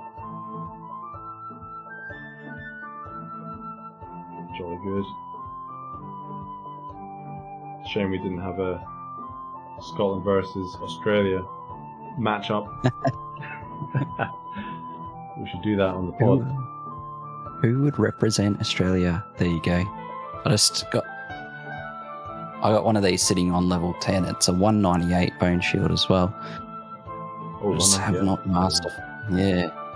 master forged or demon forged that yet. Just Greater Souls are allocated elsewhere. Have you done any alt Colosseums yet? I got run through some by some people the other day, and that's the first time I've ever seen it. My gosh, that generates some Greater Souls. I had no idea that was a thing. I've been going through sparring like a chump. But I think I get them mainly passively through summoning scrolls and just dungeons and refiners. Usually my source of Greater Souls. The world raids have a fair few. They do have a few. And I guess also with increased acquisition places of getting the random mats, Amities, other world raids, of course, other realms as well. Yeah, it's definitely easier to get them. And happy to see my Greater Soul count increasing, and also just like the increased drops from the arena as well. It helps a lot. Yeah. Well. Yeah. Hey, Zerk Shrooms hit the T11 pool. How do you feel? Wow. I mean, I already had quite a lot, but now I can just use them all the time. So, as a realm, that's great, obviously. Get down into Bloodshift, Resurgence range easier. Yeah, for sure. But now it's just like, any fight, Do I fancy using a Berserk Shroom? Sure, why not? Chuck it in there. Get the health, get the increased attack. Kill the thing faster. Feels good, man. Are you stocking That's up? good. I already had a bunch. I don't use them. I play Gilgamesh or Deity usually, and I don't typically use a Berserk Mushroom. They cause me more issues than good, I find. But so I think I'm over 1,000, and I didn't even raid Naganine too heavily. So I got plenty. I mean, but it is good seeing them pop up. Yeah, it's super helpful. I mean, I guess when you've been accumulating them without using them for 3 years or so, you're gonna have a few in the bank. But it's nice just being able to use them whenever without having to worry, am I ever going to run out of these? And I bet. Also for anybody else, the typical RPG mentality, hoard everything, especially when at some point you're not going to be able to easily acquire these. Now that's out the window, you can safely chuck everything and go hard with Zerk Shrooms if you so wish. Yeah, and the good thing is, on top of that, historically the way that Orna's worked is that it's been a monthly event. There's an event for a month. So something like Naganine that drops these en masse is only available once a year, so people go a bit hard to try and get them. But now you'll have mini events, so those raids will reoccur throughout the year at some point for 10 days. You've got things like other realms as well, where they'll start showing up periodically. And then you got things like last December, we did the 10 days of raids where there was different raids every day. So things like that. There's greater opportunity to get the things that you are in need of or missed out on.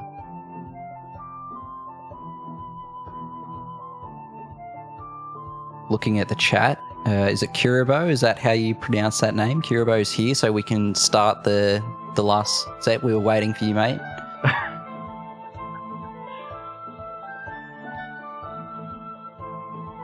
Pearly's ready too. Everybody's here, except Odie. Well, maybe Odie is here. We might need to get Pearly on a podcast at some point. That sounds like a great shout. Yeah.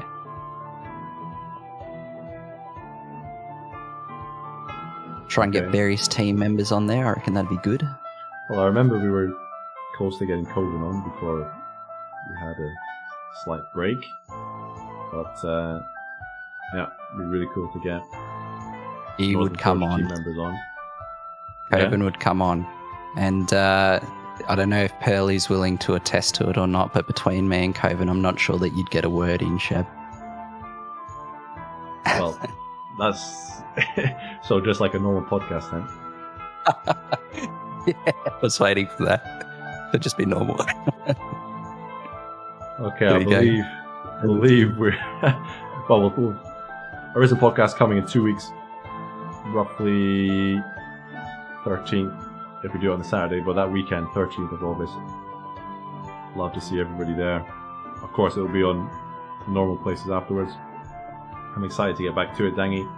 Almost as excited as getting into this final set. I believe we're almost there. Just about ready. JustFold against Ratakor. Stormforce against Earthen Legion. Mate, that last round was nearly too tense. And yeah, I didn't like it at all. to come like this now is a story, these sets, because the first one was a bit of a sweep, and then the next couple, JustFold pulling them back. And that second set, I guess, like didn't seem like it was necessarily clear control, and just that full swing back. Fourth set, I don't know that I would have said for sure that JustFold couldn't win them, but they also seemed just really tough to even do anything with, but no one was dying. This is perfect. This is what it's set up beautifully. If you could write, yeah. If you could write the storyline, this is what you'd go for. Final set in the grand final itself. Ratakor and JustFold. I've just heard word that Ratakor lost Origin Town bonus because of a misclick. Not sure if he's managing to get that back. I would assume yes. So JustFold and Ratakor almost ready to go. You wouldn't want to lose Origin Town bonus at a time like this. Hey, one thing I'm not sure we've seen, but if you're doing any kind of PvP, serious PvP, one thing I recommend doing is checking or using a Baekseju potion, small Baekseju potion, or go large. Yeah, this is the time to go large. Yeah, the extra action rate from the pet. That's as a great man would say. That's a great shout. Those bestial potions are super interesting for low tiers, just in general where they can't get much action rate going. But I never thought about this scenario. This scenario hasn't great existed shout before. Well, that's true. Yeah.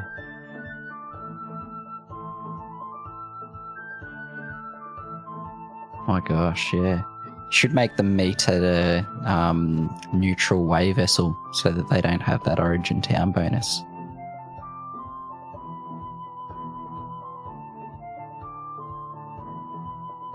An option, yeah. I mean, not sure how easy that would be. Well, actually it would be very easy. Just invite them to your party would be a way, but... yeah. And they both have party bonuses. Yeah. Man, we managed to work that out. That was a challenging one, wasn't it? Well, we got there in the end, Dangy, thanks.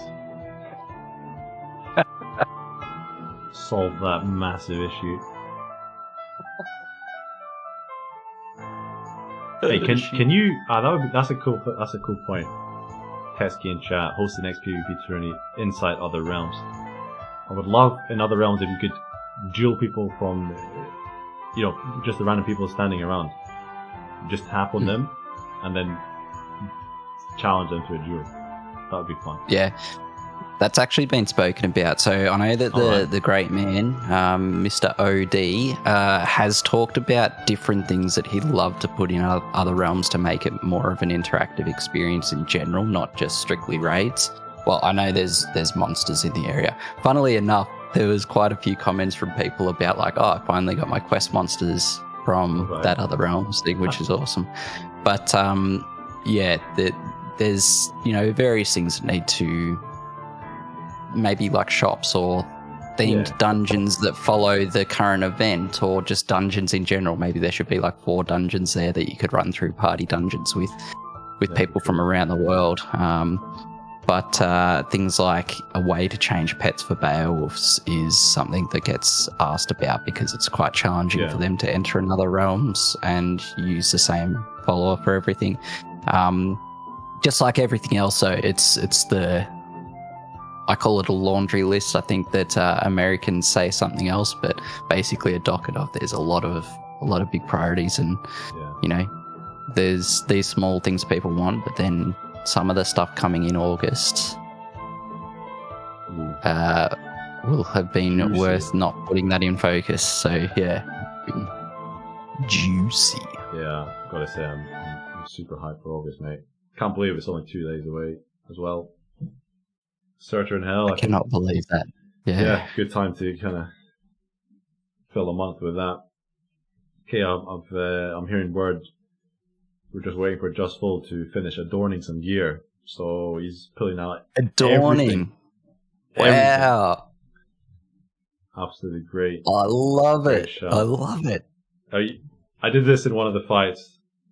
I was like making sure, I think I was putting Crimson Pinions in my Foresight gear, which I just finished leveling, so after Arisen Merlin. And of course, the defense is still relatively high, so I needed to put Crimson Pinions in because it's running a swash. And I'm sitting there, sorry mate, give me 2 minutes, just adorning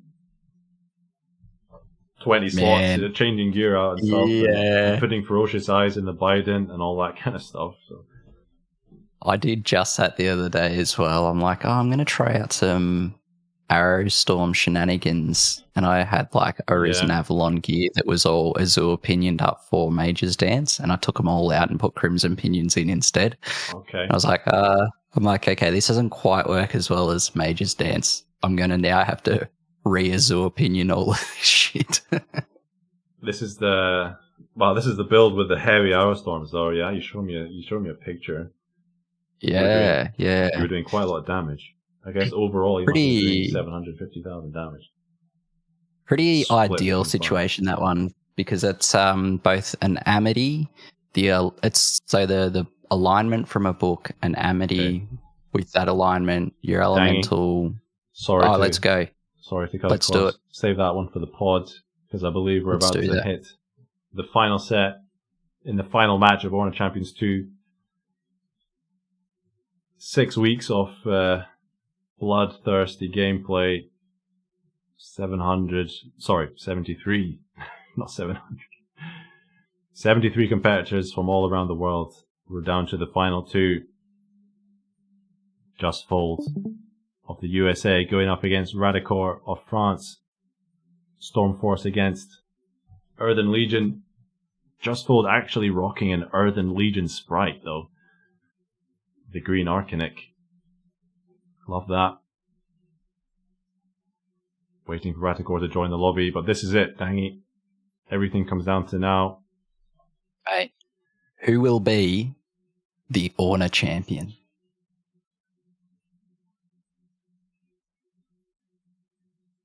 We're about to find out, dang it. Here we go. What is that? Great Pegasus. Lamroy. Is that Lamroy or is that Great? I think that's a Great Pegasus, dang it. Someone will have to confirm for Pegasus. us. In the meantime, Looks like we're going buff build against buff build again. Deity Raider for JustFold. It is Lamrai, apparently. That's super interesting. Yeah, the Blessed Shield. It's got Blessed Shield. It's got Cleanse. So Ratakor relying on Davic Channel proc from the class only, dropping out the Ashen Phoenix pet. Okay, needs to get more done. It is Lamrai, yeah. It is Lamrai indeed. So Blessed Shield is not going out though, and that's interesting. Well, you say that, but there it is, along with the Davic Channel proc. White Speed 2 as well. Smite coming out. Well, oh my gosh. Talk about tense. Jeez, it was already tanky. Lamrai? Exactly. Really? Yeah. I mean, I'm not sure he needed more tankiness, but interesting to see what JustFold can manage. Ratakor only doing 6k damage with that Transference 3. Now, trying to see what we can expect from JustFold. I mean, JustFold is still going to run, I think, a similar damage type to previous rounds. Ratakor going for some... Not sure if he's really wanting the crit and just using the temp ups. Yeah. For Transference. Margin's put in there about Smite causing blind and stun being significant. It is. I think under this new follower AI, it should prioritize Blessed Shield and Cleanse for the buffs first, I believe. But man, look at how look, temp up everything. 1 and 2 for defense and resistance on top of the permanent ups, and DC is there still. And this is with the 40% Amity, right? So the stats stay on for 40% longer. Is that this one or? No, I think he's recovering cost. JustFold going to check for us. No, okay, it's a crit hit. Okay, yeah. Crit. I mean, it almost feels like a waste, to be honest, for Ratakor, because he's not going to be critting with Transference 3. Yeah, I wonder what the... Maybe we forgot about maybe the Amity choice, yeah. There's Blessed Shield. Again, that Blessed Shield. Oof. Yeah, I mean, the Berserk 3 clock is ticking for JustFold. Limited amount of time before Berserk 3 kills himself. Hopefully he'll have some enough, hopefully he'll have more attack and somehow manage to break through Ratakor's defenses. Unlike the last set. Maybe this was the whole strategy from Ratakor was like, I'm not really going to damage you. I imagine you're going to use Raider and damage yourself. Well, it's a smart man who can predict the actions of another man.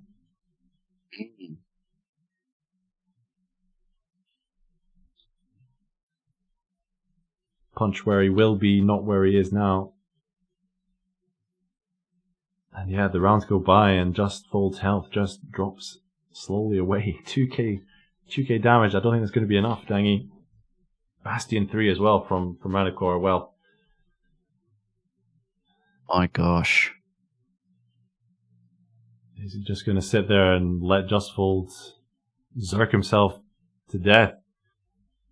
Well, that's going to be the tale of this round unless JustFold pulls out something. I don't know what Fold can do here.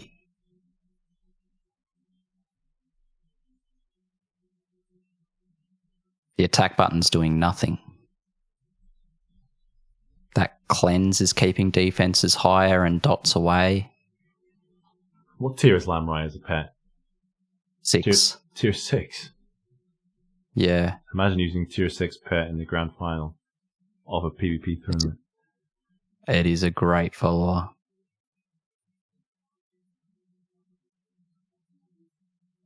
I'm not sure he's used exploit yet.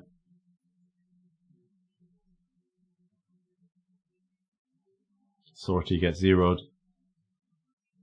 It's just a wall. Oh yeah, I don't know that Sortie was going to get through because the attack button didn't. Wow. Yeah, Diffuse Ward could be used. You're right, Karibo. Diffuse Ward being a massive change, one of the skills that got changed in the recent patch, can actually come in clutch. Oh yeah, I mean that's for Gilgas. It's a massive payday. Like, oh, fancy some health now? Boop. That's like yeah. Extra health, extra mana. Recover It the board next turn, no problem. I was going to say it has a great synergy with Mend Wall followers, because if you use it while you're at 50%, your follower should then use Mend Wall. Well, I think JustFold's just giving this one up. Realm Strikes is not going to penetrate at all. Doesn't see a way through the French wall of Ratakor. This is insane. Blind, and there's Lamrai with the smite proc. My gosh. What in the world? This is where going against the grain can reap rewards. Lamrai. Wow. I mean, Lamrai, we didn't expect that. I wanted to see a Deity Swash. Well, that's the absolute opposite of a Swash build, I can tell you that, dang it. Ratakor taking 1-0 lead. Difficult to see a way back into this with JustFold. What's it go? Full offense straight away? Well, got to try it at least once. See if you can do anything off the bat. Because I don't think Ratakor lost any. Didn't see the health drop below 90-odd%. Tiny bit. I think there was like 2 dots that hit but got cleansed off straight away. Yeah. Oh, the starting ward as well. What, Cataphract? Must be Cataphract. 3 turns. That looks like Cataphract to me. Yeah. Okay, JustFold choosing to buff out first again. Gets the Deific Channel proc. That might push him into using an attacking move straight away. Wyvern speed is interesting. Knight. Why Knight? He hasn't been attacking. Well, I think Wyvern speed for the dexterity proc as well. Yeah, right. That makes mischief. Okay.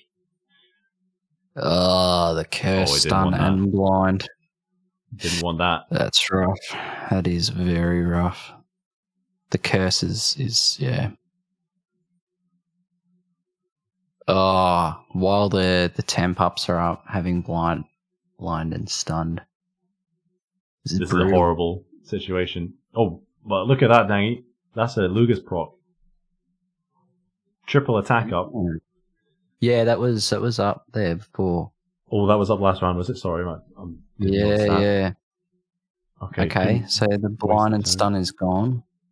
Well, you have to predict a massive attack button coming out with JustFold this time. Oh, this horse. Mate. And now the stun has been identified, because it was only at the back end of last round that Smite procced stun for the first time, but Ratakor knows that there's no stun immunity now. That means that stun dart's going to start coming out to play whenever stun falls off. I predict stun dart. There you go. There it is. My gosh. There comes the gunner as well. JustFold throwing everything at it. Yeah. Still got triple attack up. Give it a shot. Well, give that attack button a shot, yeah? Now or never. Or something. Here it is. And there's the stun. Couldn't attack. Still got the triple up, though. Still got the triple up. Pretty much got everything up. Okay. Oh, there it is. That's a huge attack button. No. 130k damage. Oh my gosh. Second chance, though. If there's one thing you can bet on, it's going to be huge. The drain. Mate. Why did he drain? Yes. There it is. Look at that. JustFold. Wow. I don't know the drain. The gunner was there, I guess, trying to get health back at the same time. Yeah, why would you get health back when you're on max health max power of Deity? Not sure. We'll never know, but was not expecting that. That was a huge attack. Mate, Fold's got to be jacked right now. Problem is that Ratakor knows about the stun. So that stun's going to be... look at that, Blessed Shield straight away as well. You'd say that stun's going to be potentially huge, isn't it? Well, the stun as well, have to watch out, but you'd say Ratakor has a consistent build here. JustFold, you'd say things went in his favor that last round. Had the triple attack up, lasted a long time. Got the crit as well from the attack button. He'll be hoping that doesn't get stunned as much as well, but there it is. There's the first smite coming out of Lamright. Immediate stun, immediate blind. JustFold just needs to survive. Goodness. We saw the damage. Oh, there's a Lugus proc. DC. Yeah. Okay, last time he had Berserk 3 and Gunner. So the damage was... Yeah, it was tuned up, wasn't it? And it was a few rounds deeper. But, yeah, what do you do here? Do you go that same route? Do you buff yourself up? If this was me in this position as JustFold, I would hit the attack button, see what you could do. Because he's got a buffer of 68k ward plus 30k attack. You could potentially take one hit from Ratakor if you don't kill him. The blind. Yeah, that's a lot of miss going out. He's a lot of turns behind. Ratakor's got pretty much all his buffs up now. My goodness. I mean, this could still go the same way the last round went. It could still go the way that JustFold pulls it out with a series of nice procs. Yeah, exactly. He needs to hang in there, put that triple attack up, and then send out the attack button. Got a lot of slots in that weapon. If it is what I think it is. Well, I think he knew Realm Strike's not going to do anything there. Potentially just except for the Lucas proc, maybe. Yeah, just try and get some health down. Oh well, Deity channel drops for Ratakor. Gunner. Well, I thought he might have attacked him there. That was Okay, well, that window is closed now. Deity channel goes up for Ratakor.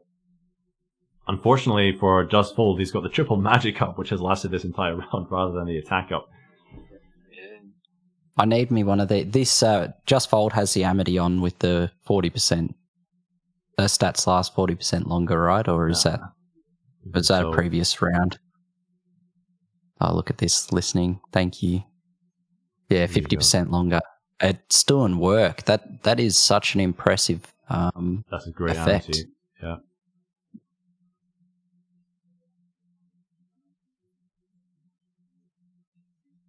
One win each in this final set. Mate. There's a Worm Song coming out. Fate Tremor. That was a crit as well from Ratakor. There it is, triple attack up. You'd suspect an attack button is coming now. No, the stun. Yes. Doesn't matter. Stun doesn't matter. 140k damage. That attack button is huge.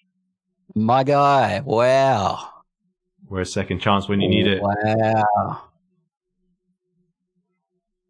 Is this the only build that could deal with this Ratakor build? Like what? This is crazy. Those are dormant changes. He knew what he was doing. The Orna Amity helps as well, but wow, the turnaround from last set. JustFold lost the last set 3-0. It was a painful, slow death that curse against the French wall. Brutal. I guess the curse could kind of help a little bit, does it? Get the health down? I mean, it helps get the health down, but of course, you don't want the health to go down too much. And you just got to hope that you can get an attack in. So Ratakor mustn't have much offense sitting there because he's seeming to let this play out the same way, right? Like, I agree. I reckon he's gone super defensive. And I reckon the Arisen Woven Shield is a great shout. Lowers your offensive stats.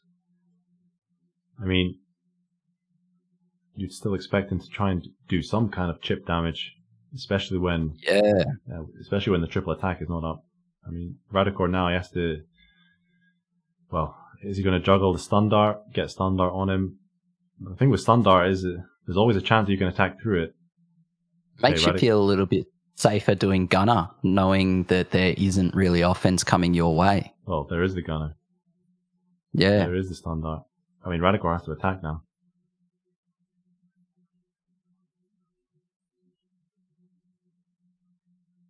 Here comes the ultimate. Ratakor. Oh, gosh. What do you do? Well, we'll wait There's and no see. counter-attack on there. Well, apart from the offhand. Oh. Is there a low tier counter-attack? Or am I remembering wrong? If you look at his, if you look at the offhand skill there, you'll see counter-attack. Oh, his offhand right there. Yeah, gosh. He could have used counter-attack. He did use it, but he was stunned. Ah, gotcha. I looked down for half a second. Yeah, well, Ratakor, he's not far away from winning this. Is he going to attack, or is he going to let Curse and the Zerg 3 do its thing? JustFold only has 3 rounds left, you'd say. Triple attack up at the right time. Wow. 269k. Gosh. Just when I thought JustFold was losing that fight. Did that just happen? Curse, Berserk 3, doesn't matter. That's a huge hit, that attack button. That triple attack 3 could not have come at a better time. You couldn't ride it. The standard dropped. I was expecting another ultimate coming from Ratakor. You just needed one more hit. My goodness. I mean, we're looking at the GGs going out between these two heavyweights. Hey, so many GGs, so many. GG has to go out. That was an unbelievable finish. What in the world? What in the world? Well, in one way I'm happy because I won't need to spawn 100 world raids for JustFold. But dang, that attack button there in the end. I mean, he finished it off with the biggest one. 269k. After losing that 4th round. Couldn't do anything for the whole round. I mean, he spent 15-20 minutes just slowly dying. No chance. He took his time. He revised his build.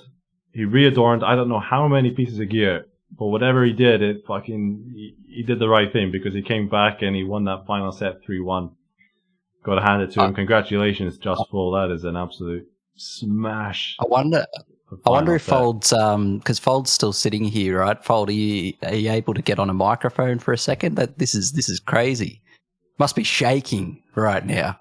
So I definitely popped off after that last one. There it is. Congratulations, my man. Wow. Yeah. That was a great set. Ratakor is really tough. I mean, what was running through your head after? Because was it the first game in that set you dropped, right? Did that go 3-1? Ratakor first game? In that last set, it was 3-1. Pretty much, it's just the Lugus didn't proc in the first game. And I figured the only way to beat the wall was to either go assassin or to just go all in on attack with Lugus. And then Lugus should have enough like attack that it won't matter on what kind of wall he puts up. And that's kind of how that last set went.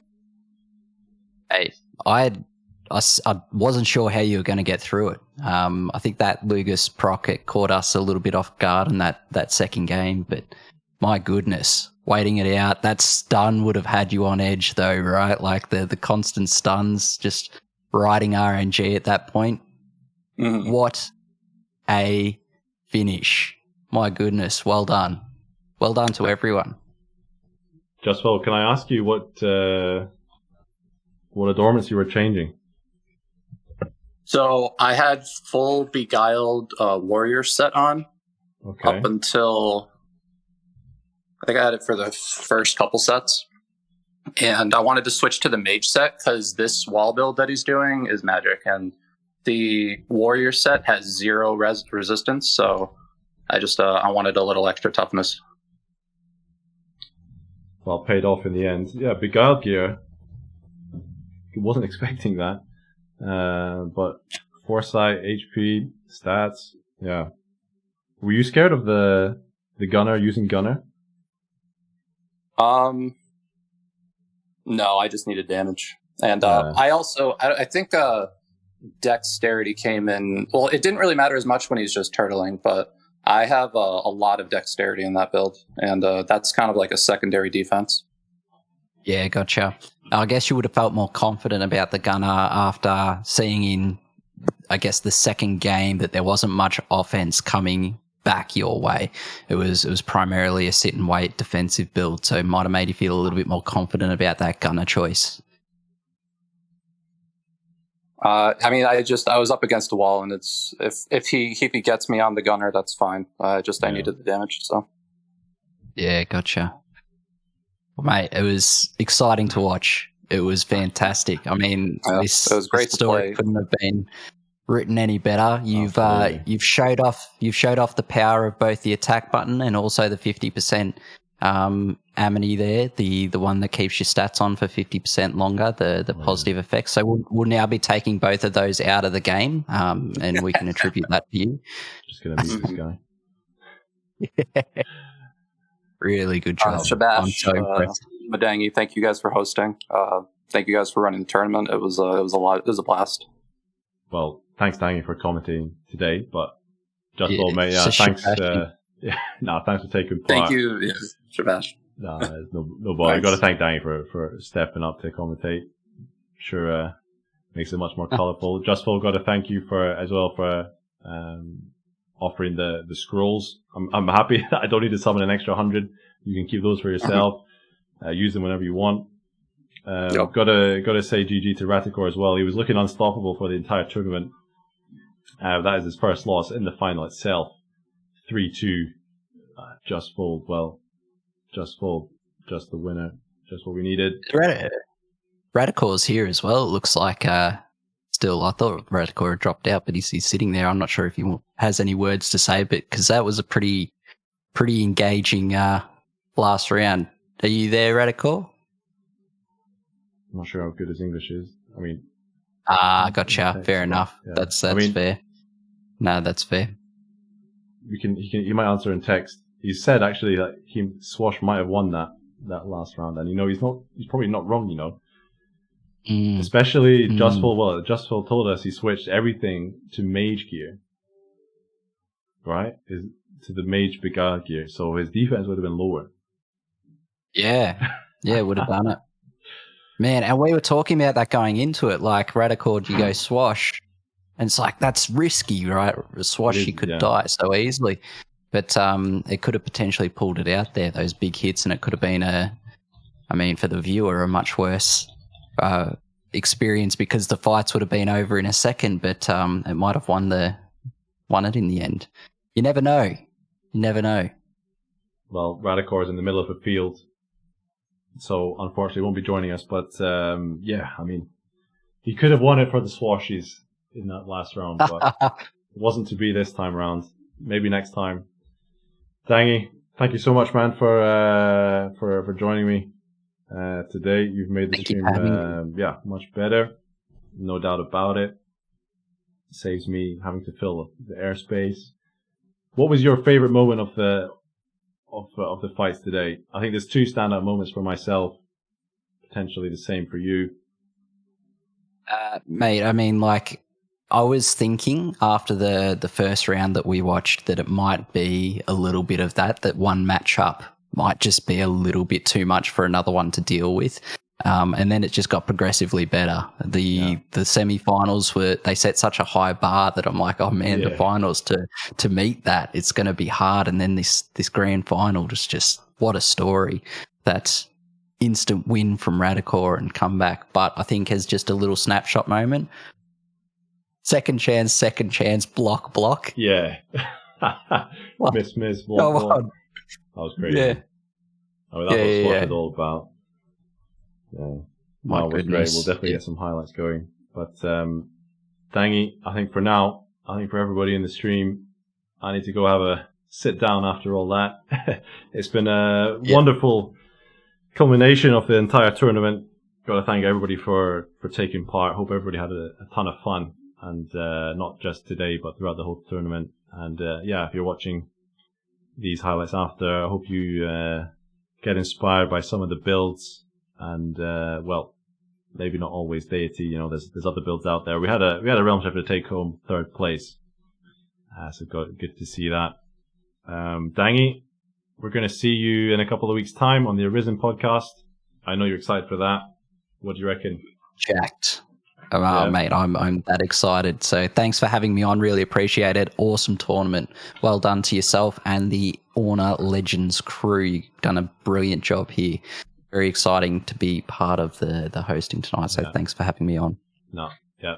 Everybody helped to set this up. Regular Beans, Knight, Effie, the mod team, and hope you enjoyed it. Definitely a few highlights to clip from this one, and we'll see everybody the weekend of the 13th. We don't know if it's going to be Friday or Saturday, Sunday yet for the next Arisen podcast, for episode 12 of the Arisen podcast. Hopefully, well, there's no doubt actually in my mind that there'll be a few exciting things to talk about. August is 2 days away. Great way to end July on a massive attack button. Awesome. All right. Thanks, guys. Thanks, Dangy. Have a good night. I know it's late there. Thanks everybody for watching, and we'll see you next time. Ciao. Catch ya.